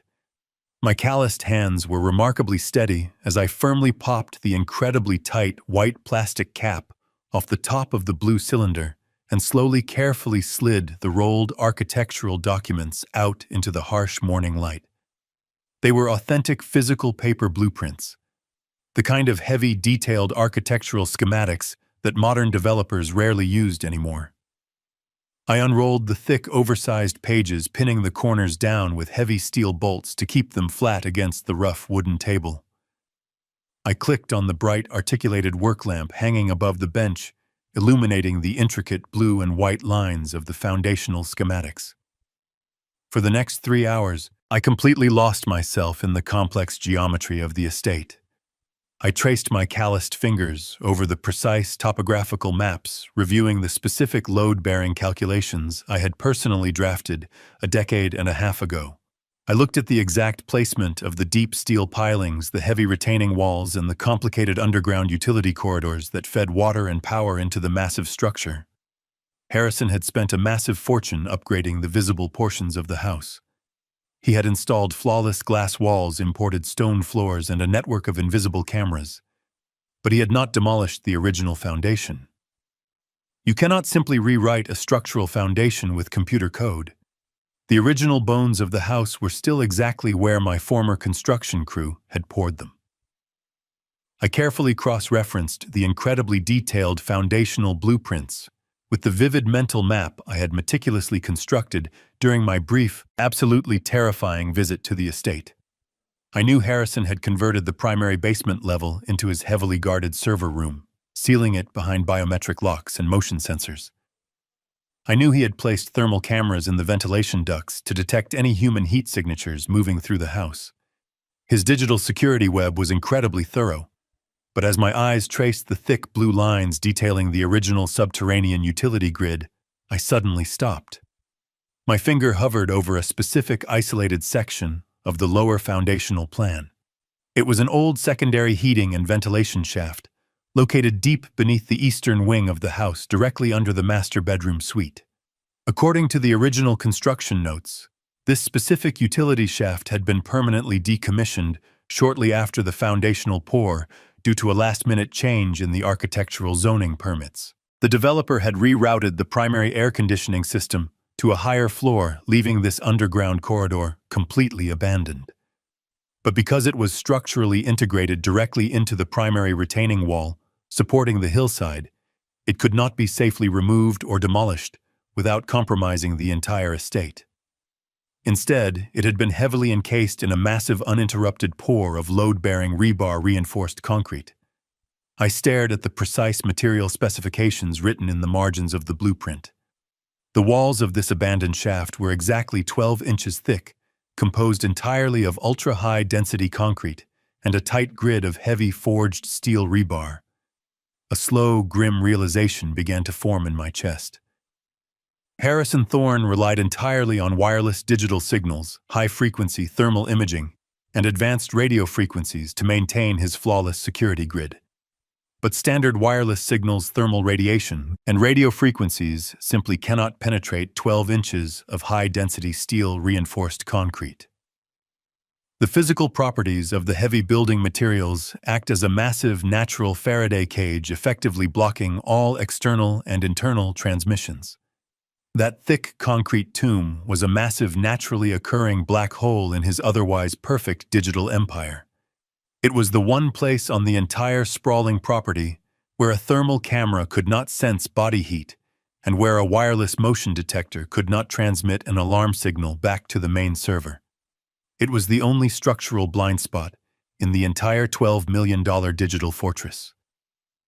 I knew from my brief visit that Harrison had moved Harper into the primary master suite on the ground floor, ostensibly for her convenience, but effectively isolating her from the rest of the sprawling house. The decommissioned ventilation shaft ran directly beneath the imported hardwood floors of that exact bedroom. It terminated at a rusted iron grate hidden deep within the foundational crawl space right below where she slept. If I could somehow get inside that specific decommissioned shaft from the outside of the property line, I could physically bypass his entire multi-million-dollar security apparatus without ever crossing his heavily monitored threshold. I grabbed a small metal ruler from my workbench and carefully measured the scaled architectural drawing of the abandoned concrete shaft. I needed to know exactly how much physical clearance I would have once I managed to breach the exterior grate. I placed the ruler against the blueprint, my heart sinking heavily as I completed the quick mathematical conversion in my head. The interior dimensions of the concrete utility shaft were agonizingly small. It was barely 20 inches wide and 24 inches tall. It was not designed for human traversal. It was a dark, suffocating pipe meant only for industrial airflow. I stared down at my calloused, aging hands resting on the dusty workbench. I am 70 years old. My joints are stiff, my shoulders constantly ache from decades of hard physical labor, and my lungs are not what they used to be. The absolutely terrifying reality of what I actually had to do immediately settled heavily over me like a thick, suffocating lead blanket. To reach the ventilation grate located directly beneath the bedroom of my daughter, I would have to force my aging body into that incredibly narrow, pitch-black concrete pipe. I would have to drag myself forward inch by agonizing inch through absolute darkness, completely surrounded by thousands of pounds of crushing stone and steel. If my shoulders wedged tightly against the rough concrete, if the stale air trapped inside the pipe proved insufficient, or if I simply got irreversibly stuck in the deep subterranean darkness, absolutely no one would ever hear me scream. I would slowly suffocate alone, buried alive directly underneath the bedroom of my daughter, and Harrison Thorne would win completely.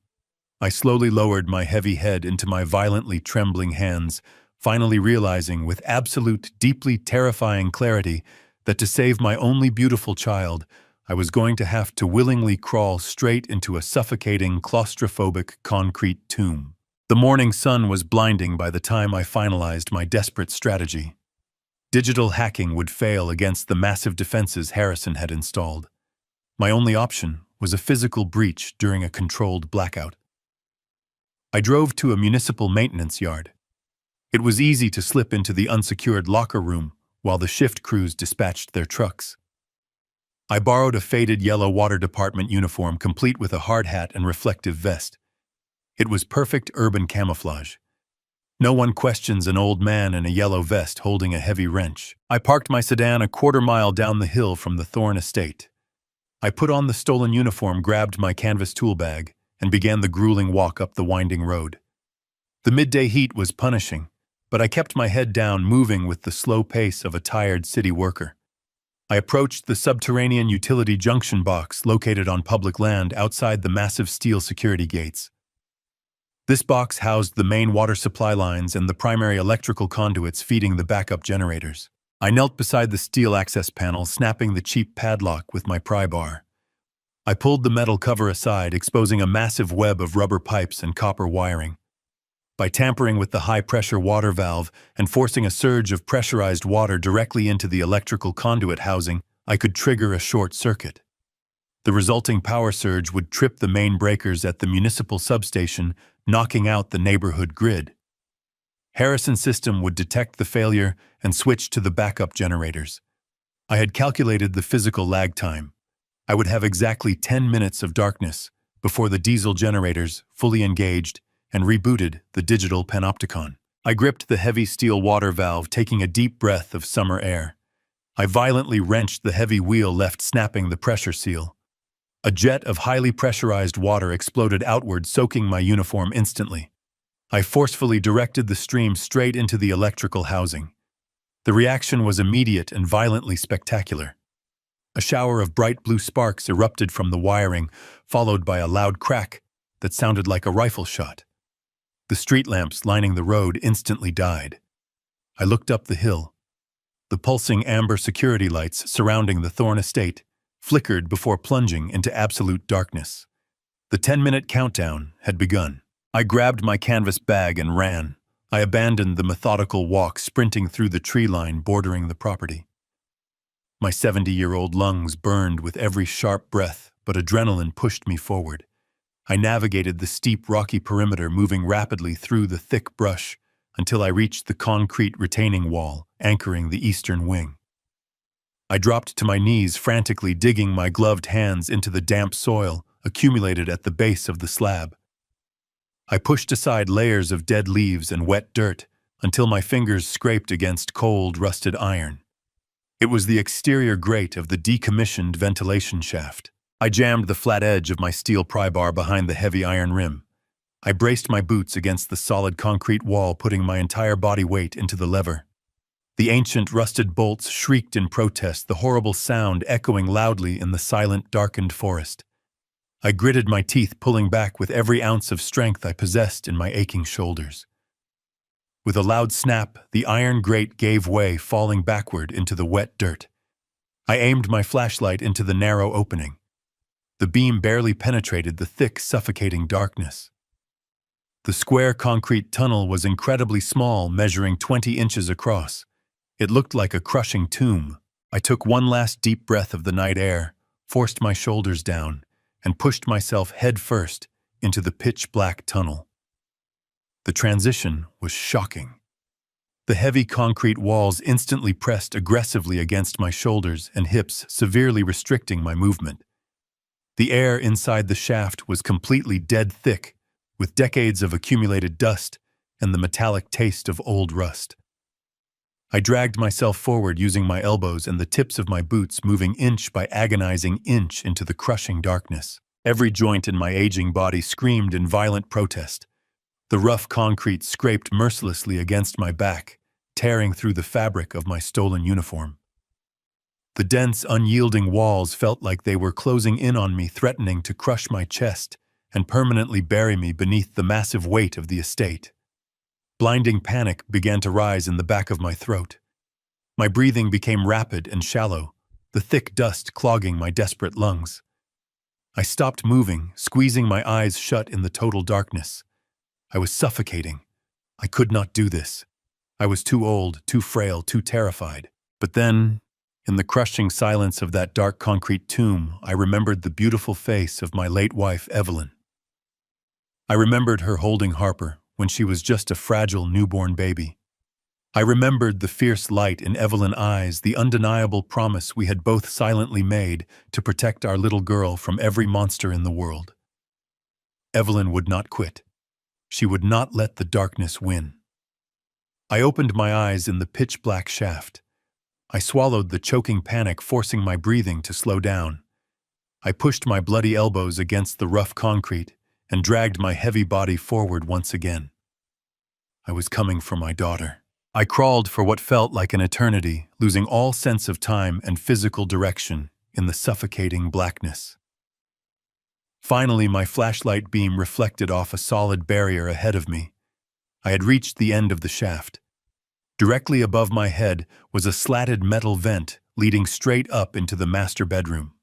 I rolled onto my back, wincing as my bruised spine scraped against the hard stone. I reached into my canvas tool bag, pulling out the device Thomas had built for me. It was not a modern digital wireless bug. If I planted anything broadcasting a radio frequency or wireless internet signal, Harrison's sophisticated network would instantly detect the rogue transmission the second the power came back online. Instead, Thomas had modified an old analog low-frequency radio transmitter salvaged from Cold War-era surveillance hardware. It ran on a dedicated internal battery and broadcasted on an obsolete analog frequency band that modern digital sniffers simply did not monitor or recognize. I pressed the heavy magnetic base of the analog transmitter firmly against the solid steel housing of the bedroom vent. I flipped the small toggle switch, confirming the faint green indicator light was actively glowing. The device was secured, completely hidden within the 12 inches of solid signal blocking concrete. It was the only blind spot in Harrison Digital Empire, and I had claimed it. I checked the glowing dial of my wristwatch. 8 minutes and 30 seconds had passed. The 10-minute blackout window was closing. I grabbed my empty canvas tool bag and began the painful process of crawling backward down the narrow concrete shaft. Moving backward was exponentially harder. My boots slipped wildly against the smooth dust, and my torn shoulders burned with fiery agony.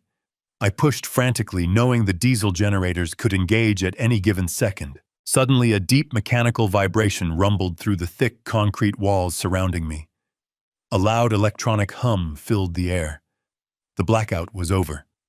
The estate power clicked back on.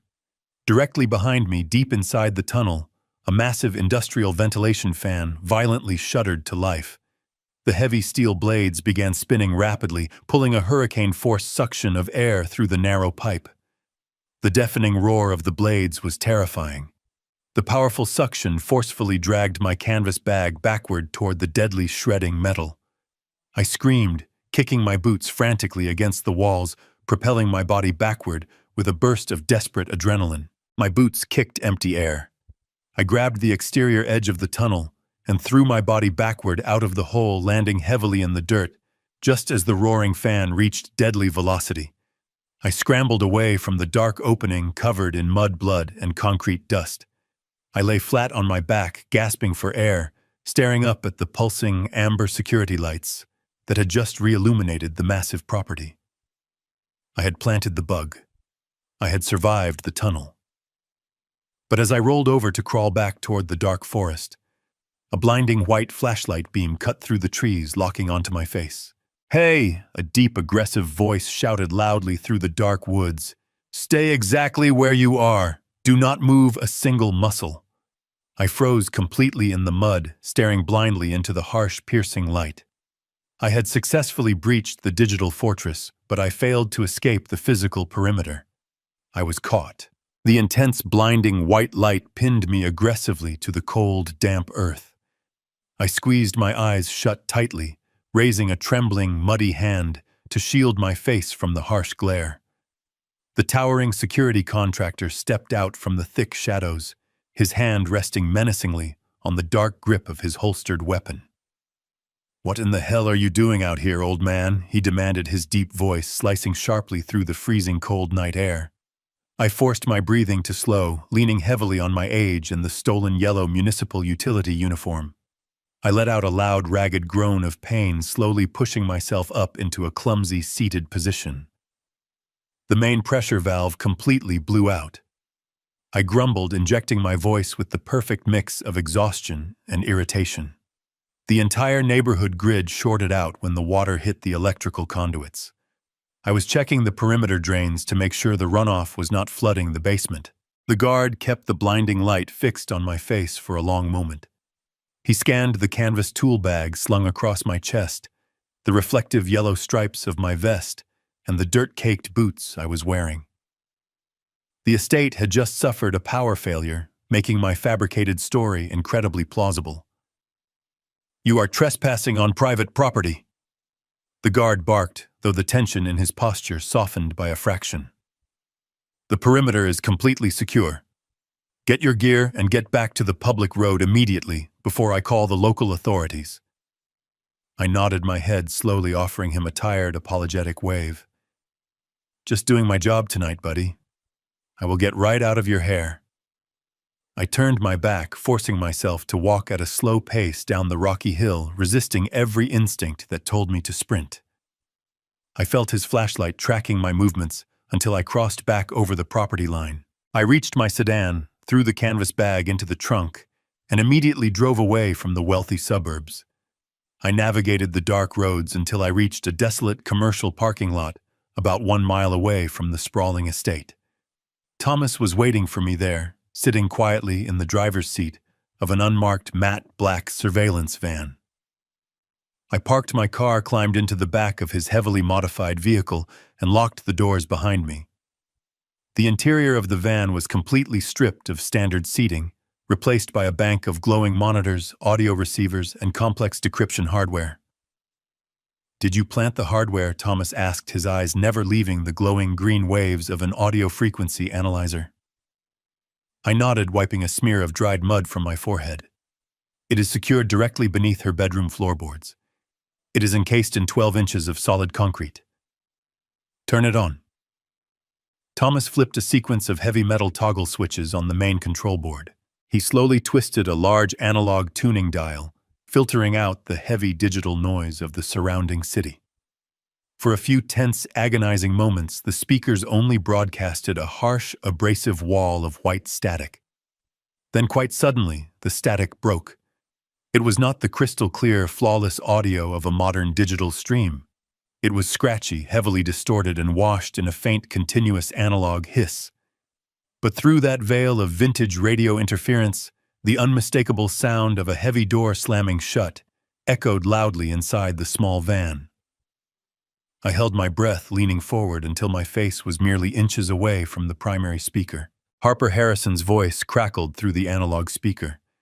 The sickeningly sweet, manufactured tone he used for the public was completely gone. His voice was a low, vibrating growl of pure, unrestrained malice. "Do you have any idea how close you came to ruining everything today? Your clumsy, pathetic little display in the kitchen in front of your father was absolutely unacceptable." I heard the sharp, terrifying sound of glass shattering against a hard surface, followed instantly by my daughter's terrified, breathless gasp. "I am sorry," Harper sobbed, her voice trembling so violently it physically hurt my heart to hear it. I was just startled. "I am so tired, Harrison. Please just let me sleep. You do not get to sleep." Harrison snapped his heavy footsteps, pacing aggressively back and forth across the hardwood floor, directly above the hidden microphone. "You do not get to be tired. You are my wife. You are the beautiful, flawless, smiling face of this operation. You have one simple job, Harper. Just one. And yet you cannot even manage to hold a simple glass of water without acting like a frightened animal." I heard the sickening sound of a heavy physical impact, a solid strike that forced a sharp, muffled cry of pure agony from my daughter. My hands balled into tight fists, my fingernails drawing fresh blood from my palms. I wanted to rip the heavy metal door off the van, drive my car straight through his massive steel gates, and tear him apart with my bare hands. Thomas placed a firm restraining hand on my shoulder, his grip tight and grounding. "Listen," Richard Thomas whispered urgently. "Listen to what he is saying." "You think I am just some lucky software developer?" Harrison sneered, his voice dripping with absolute poisonous arrogance. "You think I built this massive empire by simply selling smart home convenience to wealthy idiots? You are just as naive as your pathetic father. The entire smart home ecosystem is a flawless, invisible Trojan horse." The audio feed hissed with static, but his terrifying confession cut through the noise with chilling clarity.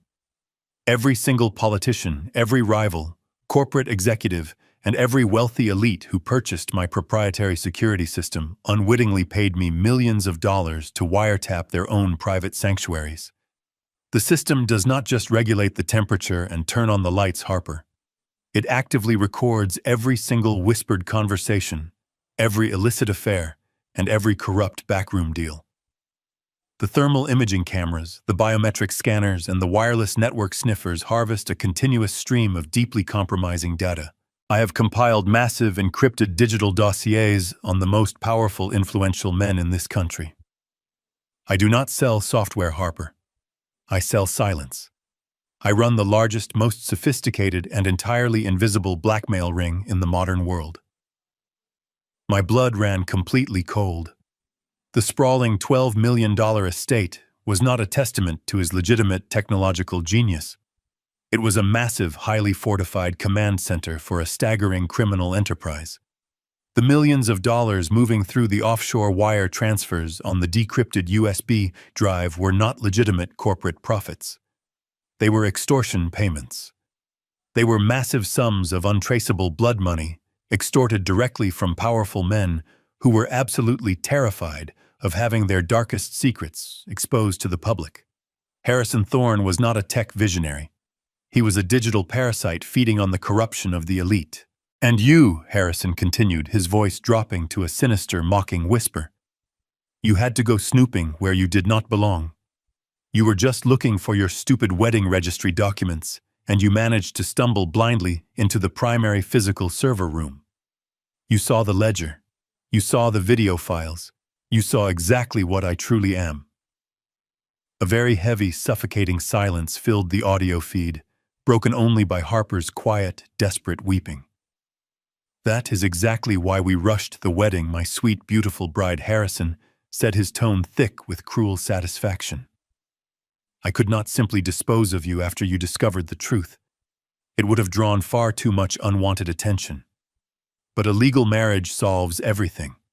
Your highly respectable working-class family background provides the absolute perfect shield of wholesome legitimacy for my public image. And more importantly, the sacred legal doctrine of spousal privilege completely prevents you from ever testifying against me in a court of law. You are legally bound to me. You are trapped. If you try to run, if you try to speak to your father, or if you even look at a police officer, I will release the footage of what I did to you, and I will destroy everyone you love." I stared blindly at the glowing audio receiver in the dark surveillance van. The agonizing truth dropped like a devastating bomb, shattering every single remaining illusion I held. I finally realized my only beautiful daughter was not just enduring a highly toxic, abusive marriage. She was now a truly desperate hostage held captive by a ruthless criminal mastermind who was actively holding the entire city hostage. The deadly stakes had instantly skyrocketed beyond a simple rescue mission. This situation was no longer just a desperate personal war for my daughter's basic survival. It was now a massive, absolutely righteous crusade, and I was fully prepared to burn his entire digital empire down to the bare, smoldering ash, no matter the personal cost. Thomas and I sat completely paralyzed in the dark surveillance van as the analog audio feed hissed quietly through the heavy speakers. The menacing sound of heavy boots pacing across the master bedroom floor echoed from the hidden concrete shaft. Harrison stopped pacing, exhaling a sharp, heavy breath that vibrated through the low-frequency microphone. The perfectly polished, untouchable billionaire facade was cracking. I heard the dangerous, frantic edge of a cornered predator bleeding into his usually smooth voice. He was furious, completely enraged by a massive, catastrophic failure in his flawless criminal empire that he could no longer control. He told Harper that his invisible blackmail ring had hit a terrifying, highly dangerous snag. He had grown arrogant, incredibly greedy, and he had wiretapped the wrong foreign diplomat. Now a ruthless, heavily armed international syndicate was squeezing him aggressively for massive extortion payments. They did not want digital currency or untraceable corporate stock options. They demanded hard liquid cash immediately. Harrison was wealthy on paper, but his actual liquid assets were frozen in complex, deeply monitored offshore holding companies. The dangerous foreign syndicate was quickly losing all patience, threatening to violently dismantle his life and his pristine corporate empire. Harrison let out a dry, soulless laugh that made the blood freeze in my veins. He softly told my terrified daughter that she was going to solve his immediate liquidity crisis permanently. I heard the sharp wooden sound of a heavy dresser drawer sliding open. A thick stack of paper documents dropped very loudly onto a glass table. Harrison proudly revealed that he had recently finalized a massive, comprehensive life insurance policy on her. It was a flawless corporate contract worth exactly $20 million, payable completely and immediately in liquid cash upon her sudden, tragic, and untimely accidental demise.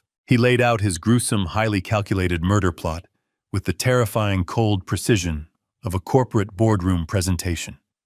In exactly 48 hours this coming Friday evening, they were scheduled to take his private luxury motor yacht out of the harbor. They would sail deep into international waters under the romantic guise of a beautiful weekend getaway. He had already checked the maritime meteorological reports meticulously. A severe, fast-moving squall was officially predicted to hit the dark coast late Friday night. He was going to use the violent weather perfectly to mask his horrific, unforgivable, and brutal crime. He described in vivid, agonizing detail exactly how my beautiful daughter was going to tragically slip on the wet wooden deck. She would fall overboard into the freezing, turbulent ocean, while he was allegedly asleep safely below deck. The authorities would launch a massive ocean search, the media would aggressively mourn the tragic loss of the young bride, and the insurance company would swiftly authorize the massive $20 million settlement. The foreign syndicate would receive their untraceable liquid cash, and Harrison Thorne would emerge spotless as a grieving, deeply sympathetic widower, completely innocent of any horrific wrongdoing or crime. Harper begged him frantically, her voice cracking into high, desperate, broken sobs. She promised she would never tell anyone about the hidden server room or the massive blackmail ring. She swore she would sign quiet divorce papers immediately and walk away with absolutely nothing. She pleaded for her young life, offering total silence in exchange for survival. But Harrison simply shushed her, his tone dropping back into that sickeningly gentle, patronizing rhythm. He calmly explained that it was far too late for compromises. The insurance policy was already active, and the ruthless foreign syndicate was breathing down his neck. He needed the massive influx of liquid cash instantly, and she was now the only viable physical asset he had left to liquidate securely. Then he delivered a final, devastating psychological blow. Harper cried out wildly that I would never stop investigating her sudden death, that I would aggressively demand a full police inquiry into the tragic boating accident. Harrison chuckled darkly, completely unbothered by her desperate, empty threat. He told her he had already anticipated my predictable, emotional, fatherly interference. He had instructed his elite programmers to meticulously create a flawless, highly intricate, and totally damning digital paper trail. Over the past 3 weeks, while I was agonizing over her sudden isolation, his hackers had systematically routed $2 million in stolen, laundered cryptocurrency directly into my personal retirement accounts. He had expertly fabricated a massive web of encrypted emails, illegal offshore banking requests, and digital communication logs that perfectly traced back to my home network. If I dared to speak up after her tragic accident, if I went to the federal authorities demanding an investigation into his affairs, Harrison would simply hand the fabricated evidence over to the Federal Bureau of Investigation without a single second of hesitation. He would paint me brilliantly as the shadowy, corrupt mastermind behind the entire multi-million-dollar blackmail ring. He would tell the authorities that he was just an innocent, grieving husband who had tragically discovered his aging father-in-law was running a massive criminal enterprise through his proprietary smart home network. I would be instantly arrested, federally indicted, and completely buried under a mountain of irrefutable, expertly forged digital evidence. I would be locked away in a federal penitentiary long before I could even attend the funeral service for my only beautiful daughter. He had meticulously planned absolutely everything. The heavy audio transmission clicked off abruptly as a heavy wooden door slammed loudly in the master bedroom above the hidden analog microphone. The sudden, overwhelming silence inside the dark, copper-lined surveillance van was absolutely deafening. Thomas stared blankly at the glowing green audio equalizer on his main screen, his hands hovering completely frozen over the custom mechanical keyboard. He slowly turned his head to look at me, the color completely drained from his deeply weathered face. We had just listened to a ruthless billionaire casually schedule the brutal execution of my child and my own total criminal framing. I sat rigidly in the dark passenger seat, my breathing shallow and erratic. The cold, unyielding reality of the horrific situation crushed down aggressively on my chest like a massive, suffocating physical weight. My hands were shaking so violently, I had to press them completely flat against the cold metal table to keep them steady. Harrison Thorne had successfully built an inescapable, truly flawless trap. He controlled the physical environment, he masterfully manipulated the entire digital narrative, and he now held complete, terrifying control over my absolute survival. I was just a ghost, caught entirely in his dark, evil web. My only daughter was officially scheduled to be brutally murdered in exactly 48 hours in the middle of a freezing, turbulent ocean. And I was already expertly framed for a massive network of federal crimes. If I went to the police right now, they would immediately see the stolen funds resting securely in my retirement accounts. They would arrest me instantly, confiscating my devices, and Harrison would simply carry out his gruesome maritime execution exactly as planned, while I sat helplessly trapped inside a federal holding cell. Going to the authorities was a guaranteed death sentence for my daughter. I was completely boxed in, staring directly down the dark barrel of an impossible, rapidly ticking clock. Every single logical exit strategy was aggressively blocked by a wall of digital evidence or an army of heavily armed private security contractors. I closed my eyes, trying desperately to force my racing heart to slow its frantic rhythm.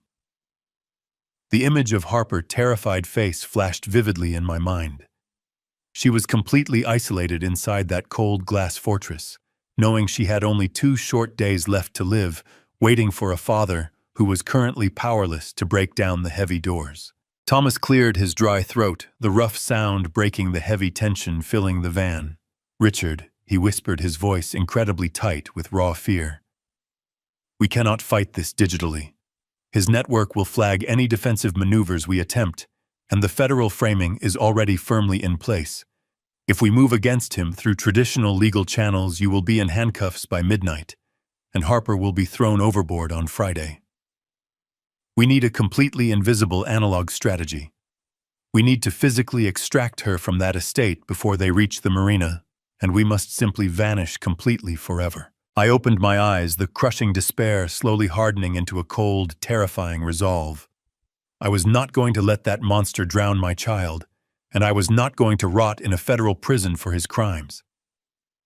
Harrison wanted to play a ruthless game of life and death, but he made a critical miscalculation. I had absolutely nothing left to lose. I looked at Thomas, my jaw clenched so tightly my teeth ached. "We are not just going to extract her, Thomas. We are going to completely dismantle him physically before that yacht ever leaves the harbor dock." Thomas stared at me as if I had suddenly lost my mind. He frantically pointed at the glowing audio equipment, his voice rising in panic, urging me to gather the decrypted offshore ledger and drive straight to the nearest Federal Bureau of Investigation field office. He argued that we had irrefutable proof of a massive criminal conspiracy, extortion, and premeditated murder. But I aggressively shook my head, shutting down his logical, bureaucratic approach instantly. The local authorities were entirely compromised by the vast reach of Harrison and his blackmail operation. Even if the federal agents took my fabricated framing into consideration, the slow, agonizing gears of federal bureaucracy simply would not turn fast enough. Warrants took days to secure. Digital evidence took weeks to properly authenticate in a court of law. The yacht was scheduled to sail into deep international waters in exactly 48 hours. If we spooked him now, if a single federal agent knocked on that heavy steel gate, Harrison would immediately execute his contingency plan. He would murder my daughter, instantly wipe the servers completely clean, and disappear into the wind with his billions of untraceable offshore cash. We could not afford a single procedural delay. I paced the narrow floor of the copper-lined surveillance van, my mind reverting back to the foundational principles of structural engineering. When you need to safely and completely demolish a massive towering concrete skyscraper, you do not foolishly push your heavy machinery against the thickest, most heavily reinforced exterior wall. You completely ignore the imposing, heavily armored facade.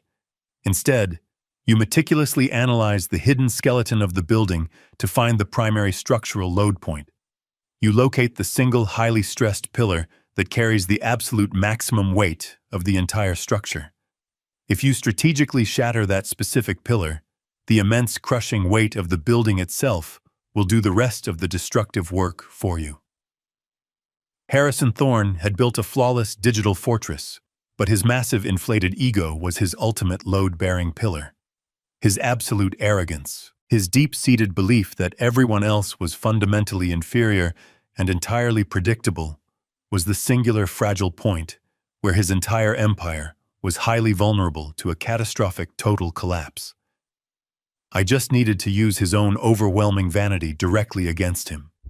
I needed him to actively invite the demolition crew right through his heavily guarded front door. I sat down at the heavy steel desk reaching for my cellular phone. I closed my eyes, forcing the hot, blinding rage deeply down into my stomach, locking it away securely. I had to deliver the absolute performance of my entire life.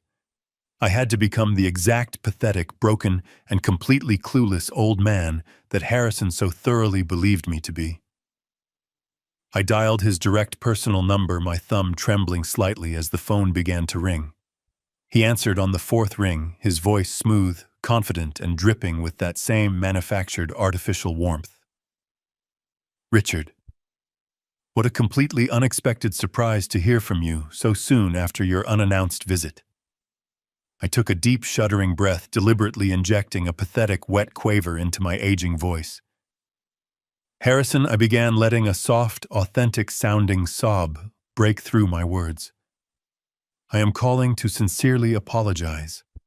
I was sitting here alone in my empty house, and I just realized how foolish and intrusive I have been. I am just a lonely old man who misses his little girl. But my behavior today was completely out of line. I was disrespectful to your household, and I deeply regret it." The silence on the line stretched for a long, agonizing moment. I could practically hear the arrogant satisfaction swelling inside his dark, twisted mind.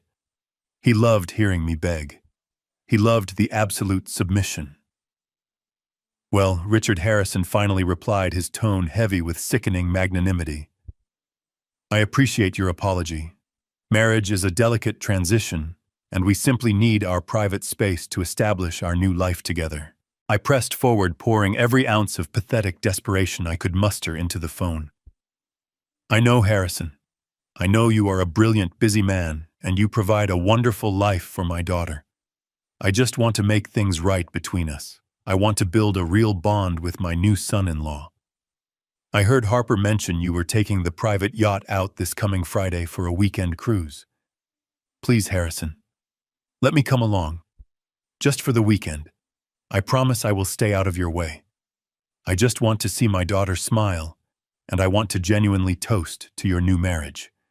I am begging you to give this foolish old man a second chance to be a supportive part of your family." I held the phone tightly against my ear, listening to the quiet, rhythmic breathing of a cold-blooded killer, calculating his next tactical move. I knew exactly what was running through his arrogant, highly analytical mind. He was weighing the statistical variables. On one hand, having me on the boat was a minor physical inconvenience. On the other hand, my sudden tragic death alongside his beautiful bride would completely eliminate the only remaining loose end in his elaborate, deeply criminal framing operation. To an arrogant psychopath like Harrison Thorne, the dramatic narrative was simply too perfect to resist. He would gleefully stage a horrific, devastating maritime accident. An aging, desperate father tragically drowning while foolishly attempting to save his beloved daughter from a sudden storm in the dark ocean. It would completely solidify his public image as the devastated, solitary survivor of a massive, unthinkable family tragedy. The media would absolutely consume the story, and the insurance payout would clear perfectly without a single question asked. He figured a lonely old man was completely entirely under his thumb, just another easily manipulated pawn in his grand evil design. Richard Harrison said softly, his voice echoing with a dark, terrifying amusement that chilled me to the absolute bone.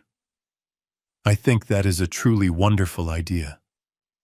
We would absolutely love to have you join us on the water this Friday. We will leave all this silly tension behind us and finally become a real united family." I thanked him profusely, my voice shaking with fabricated gratitude, and ended the call. I lowered the phone, staring into the dark, quiet space of the surveillance van. The deadly invitation was officially secured. The trap was permanently set. Thomas looked at me, a grim, silent acknowledgement passing between us. He knew the terrifying magnitude of the impossible task I had just actively initiated. I had just voluntarily placed my own physical body directly inside the lethal crosshairs of a ruthless, highly resourced sociopath. But I was absolutely not going to walk onto that massive, luxurious death trap completely unprepared. I turned to my trusted ally, my mind rapidly assembling the intricate mechanical details of my counteroffensive. Listen closely. Thomas, I need you to completely dismantle the tracking algorithms on my personal vehicle. I instructed, my voice incredibly cold and steady. We officially have less than 48 hours to prepare the hardware for this complex maritime extraction. The next 48 hours blurred into a frantic marathon of clandestine preparations. Thomas utilized his underground network of former federal contacts to procure exactly what I needed, without triggering a single alarm on Harrison's surveillance grid. I did not pack a suitcase with resort wear. Instead, I assembled a highly specialized tactical loadout, disguised perfectly within the fragile trappings of a declining senior citizen. By Friday afternoon, the heavy air was thick with the metallic taste of an approaching storm. Dark clouds were actively gathering on the western horizon, setting the stage for the tragic disaster Harrison had orchestrated. I arrived at the exclusive private marina just as the first cold drops of rain began to fall. Harrison, magnificent luxury motor yacht, was moored at the end of the primary pier, a towering monument to wealth. I stepped slowly out of my vehicle, leaning dramatically onto a sturdy aluminum walking cane. Strapped securely across my right shoulder was a bulky medical oxygen tank connected to a clear plastic nasal cannula. I forced my breathing to sound shallow and labored, projecting the pathetic image of a broken father clinging to the twilight of his life. Harrison stood proudly at the top of the polished teak boarding ramp, flanked by the same two armed private security contractors. He was dressed impeccably in expensive nautical wear, holding a glass of champagne. When he saw me shuffling up the wooden dock, dragging the heavy medical oxygen tank, a smug smile spread across his handsome face. In his predatory mind, I was walking blindly right into his elaborate execution chamber. Richard Harrison called out smoothly, raising his champagne glass in a mock toast as I struggled up the steep ramp. You made it. I see you brought some extra medical luggage with you. I hope the sea air does not prove too strenuous for your delicate respiratory system. I paused at the top of the ramp, panting heavily, offering him a weak smile. My doctor insisted I bring the supplemental oxygen, just as a strict precaution. Harrison. I wheezed, my voice trembling with perfectly manufactured vulnerability. My lungs have not been the same lately, but I could not miss this incredible opportunity to bond with my wonderful new family. Harrison chuckled darkly, stepping aside to let me pass. Of course, Richard. We are going to have an unforgettable weekend together. I stepped onto the immaculate deck of the massive vessel. Harper was sitting quietly on a white leather sofa near the stern, completely swathed in a designer trench coat, despite the warm air. She looked pale, her beautiful eyes utterly devoid of hope. When she saw me dragging the oxygen tank, a flash of pure, agonizing despair crossed her face. She thought I had foolishly surrendered. She thought I was just as trapped as she was. I gave her a comforting nod, but she looked away, staring blankly out at the churning water. The heavy diesel engines roared to life beneath our feet, vibrating through the solid deck. The highly trained civilian crew expertly cast off the mooring lines, and the yacht began to glide smoothly out of the sheltered marina, heading directly toward the vast expanse of the open ocean. For the first 2 hours, Harrison played the role of the gracious host with absolute perfection. He offered me expensive drinks, pointed out the luxurious amenities of his floating palace, and spoke eloquently about his ambitious plans for his corporate empire. But as the towering skyscrapers of the city skyline shrank into indistinct gray blurs on the distant horizon, the atmosphere aboard the vessel began to drastically shift. The dark storm clouds had swallowed the afternoon sun, plunging the ocean into an ominous twilight. The wind was picking up, aggressively whipping the dark waves into high swells that rocked the yacht with increasing force. We had officially crossed the invisible maritime boundary. We were now operating in international waters entirely outside the immediate jurisdiction of the coastal authorities. This was the exact lawless environment Harrison required to execute his brutal plan without legal interference. Harrison stood up from his lounging chair, stretching his arms casually above his head. He pressed a small button on his digital wristwatch. Immediately, the captain voice echoed through the overhead speakers, announcing that the primary crew was retiring to the lower decks to wait out the squall. Within seconds, the deckhands vanished, sealing the watertight doors behind them. We were completely alone on the spacious upper deck. Just Harrison, his two security contractors, my terrified daughter, and a helpless old man tethered to an oxygen tank. The polite charade dropped instantly. The welcoming smile completely melted off Harrison's face, replaced by a mask of pure, unrestrained sadism. He reached smoothly behind his back, pulling a black semi-automatic handgun from his waistband. The weapon was equipped with a heavy metallic suppressor. He held it casually, the dark barrel pointing loosely toward the wooden deck.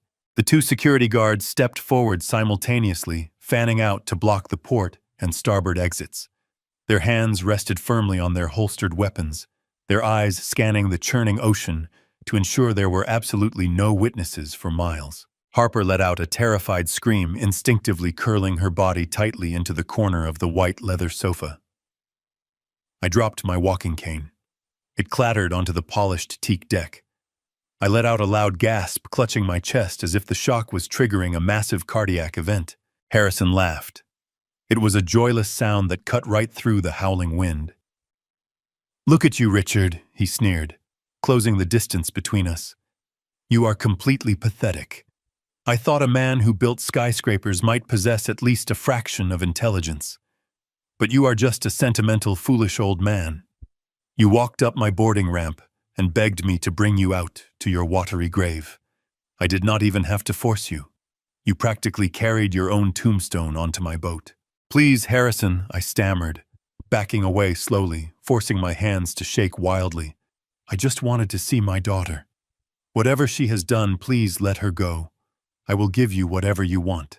Harrison shook his head, his eyes burning with absolute arrogance. "I already have what I want, Richard. I have a $20 million insurance policy and a perfect digital paper trail proving you are the criminal mastermind behind my blackmail operation. When the Coast Guard recovers your drowned bodies from this storm, my problems will be permanently solved." He turned toward the sofa, grabbing Harper by the lapels of her heavy trench coat. He hoisted her to her feet, dragging her across the slippery deck toward the stainless steel railing bordering the violent ocean. The waves crashed heavily against the hull, sending freezing salt water spraying across our faces. Harper struggled weakly, sobbing in terror, but his grip was unrelenting. He pressed her against the metal railing, forcing her to look down into the churning abyss below. Harrison raised the suppressed handgun, leveling the barrel directly at the center of my chest. His finger rested lightly on the metal trigger. He smiled, savoring his moment of absolute control. "You should have stayed in your lane, old man." I did not flinch. I did not beg. I simply stood my ground on the slippery teak deck, feeling the freezing ocean spray lash against my face. Harrison smiled, his finger tightening incrementally on the metal trigger, anticipating my final, pathetic plea for mercy.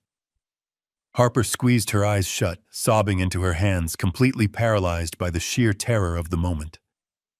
I slowly lowered my hands from my chest, my posture shifting from that of a terrified, frail senior citizen to the rigid, grounded stance of a man who had spent 4 decades wrestling with industrial steel and heavy concrete. I casually raised my left wrist, pulling back the damp sleeve of my stolen uniform jacket.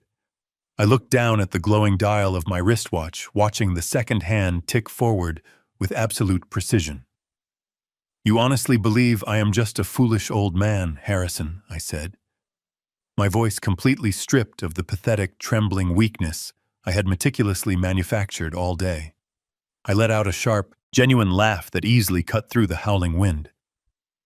"You actually think I brought medical oxygen on board your vessel?" The arrogant smirk on his handsome face faltered for a fraction of a second. The two armed security contractors shifted uneasily, exchanging a quick, confused glance through the violent rain. Harrison narrowed his dark eyes, gripping the handgun tighter. "What are you talking about?" he demanded, the smooth confidence in his voice cracking just slightly. I took a slow, deliberate step forward, ignoring the weapon pointed squarely at my heart. "You see, Harrison, you spent your entire life mastering invisible data.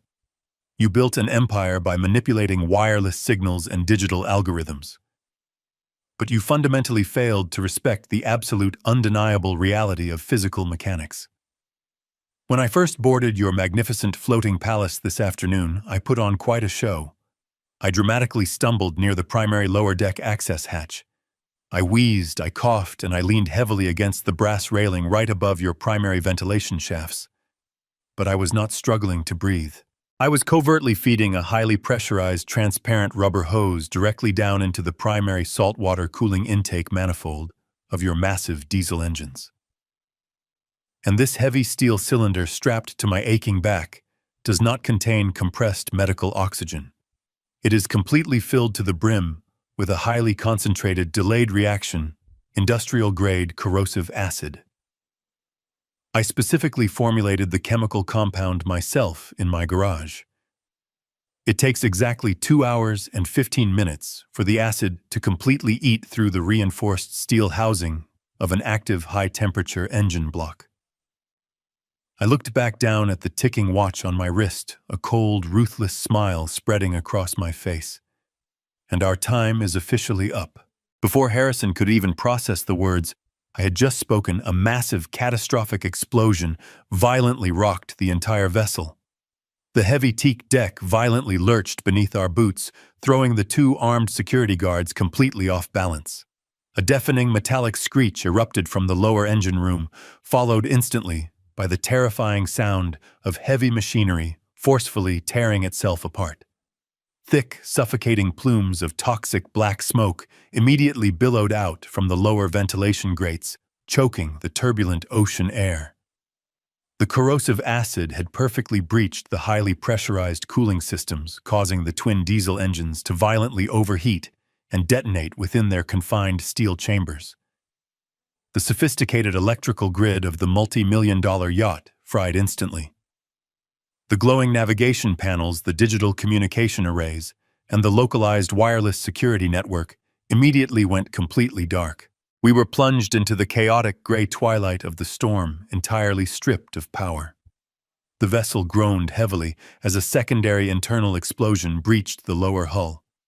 I knew the incredibly harsh reality of maritime physics. The boat was actively taking on thousands of gallons of freezing seawater, and it was quickly losing buoyancy.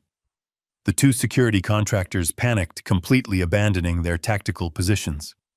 They dropped their heavy weapons, scrambling frantically toward the life raft deployment stations at the stern, their loyalty to Harrison instantly evaporating in the face of imminent catastrophic drowning. Harrison stumbled backward against the metal railing, coughing violently as the thick black smoke rapidly engulfed the upper deck. He stared in absolute horror at the billowing clouds rising from the belly of his sinking fortress. While he was completely distracted by the catastrophic failure of his vessel, I firmly pressed my right heel down onto the solid wooden deck. I shifted my entire body weight onto my back foot, hearing the distinct, satisfying crunch of the hidden mechanical switch embedded deeply within the thick rubber sole of my work boot. That simple physical action instantly activated a high-frequency analog SOS transmitter that Thomas had meticulously wired into the lining of my jacket.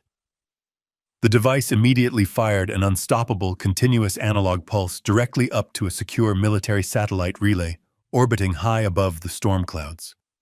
The powerful transmission bypassed the fried digital systems of the yacht entirely. Within seconds, Thomas was actively broadcasting our exact geographical coordinates, alongside the fully decrypted, highly incriminating audio files of Harrison's blackmail confessions, directly to the federal authorities. The realization of his total destruction finally registered in Harrison's dark eyes. His massive criminal empire, his pristine public image, and his luxurious escape vehicle were all completely burning down around him in the middle of a violent ocean storm. He let out a primal enraged scream, raising the suppressed handgun once again. He lunged forward through the smoke, aiming the weapon directly at my chest, determined to execute his revenge before the vessel sank. I did not retreat. I swiftly unbuckled the heavy canvas strap, securing the thick steel cylinder to my shoulder. As Harrison charged his finger, pulling the trigger, I swung the dense 50-pound metal tank with brutal, unrestrained force. I used it as a massive battering ram, smashing the solid steel base directly into his left knee. The horrifying crack of shattering bone echoed over the howling wind. Harrison collapsed onto the slippery deck, screaming in absolute agony, the handgun spinning away into the dark, churning water. I dropped the heavy metal cylinder, grabbed Harper tightly by the arm, and aggressively pulled her behind the solid protection of a reinforced steel bulkhead as the yacht violently tilted toward the dark, freezing waves. She was completely paralyzed by the chaotic, terrifying violence unfolding so rapidly around us.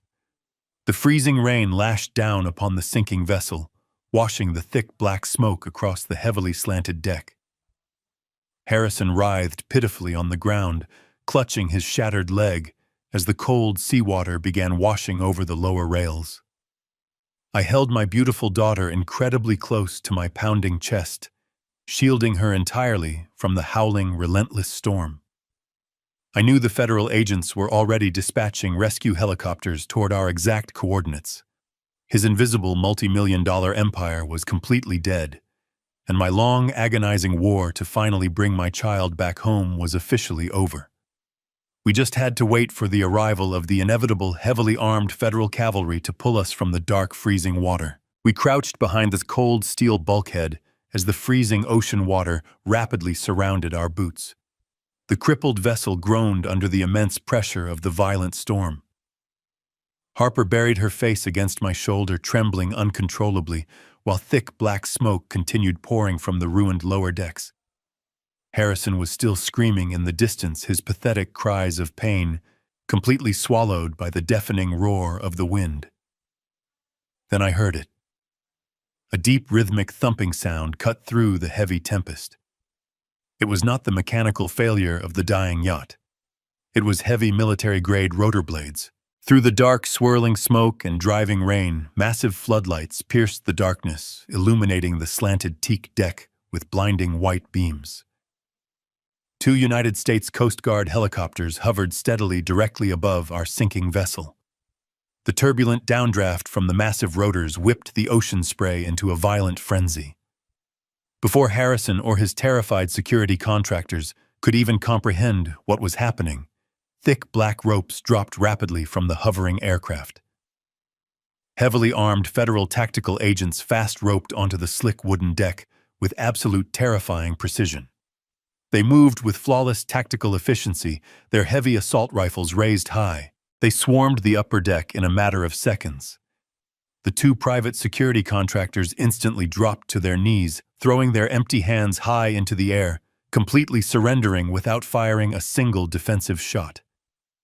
2 federal agents moved swiftly toward Harrison, pinning him firmly against the wet wooden floorboards. He thrashed wildly, screaming arrogant threats and demanding his expensive corporate lawyers, but his desperate protests were entirely useless. The cold steel handcuffs snapped forcefully around his wrists, locking him permanently into his new reality. I held Harper tightly as a tactical medical responder rushed over to assess us. I looked past the medic, locking my eyes directly onto Harrison as the federal agents dragged him roughly toward the rescue basket. His pristine, customized nautical clothing was completely ruined, stained heavily with dark engine grease and his own blood. His handsome face was contorted into a mask of pure, unrestrained rage and utter disbelief.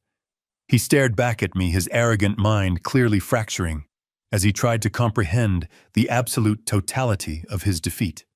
He simply could not fathom how his flawless, multi-million-dollar digital empire had just been completely dismantled by an old and tired engineer. He possessed an army of brilliant programmers, cutting-edge biometric security protocols, and billions of dollars in untraceable offshore accounts. He thought that advanced technology made him completely untouchable. But his invisible fortress was absolutely obliterated by a 70-year-old structural engineer wielding a homemade canister of corrosive industrial acid and a primitive high-frequency analog radio wave. Physical reality had violently, forcefully reasserted itself over his artificial digital domain. We were safely hoisted up into the warm, secure cabin of the rescue helicopter, leaving Harrison Thorne and his sinking, smoking death trap behind in the cold, dark ocean. 6 months later, the chilling reality of his massive criminal enterprise became the absolute focal point of global news media. The relentless evening broadcasts played a continuous, staggering montage of his spectacular downfall.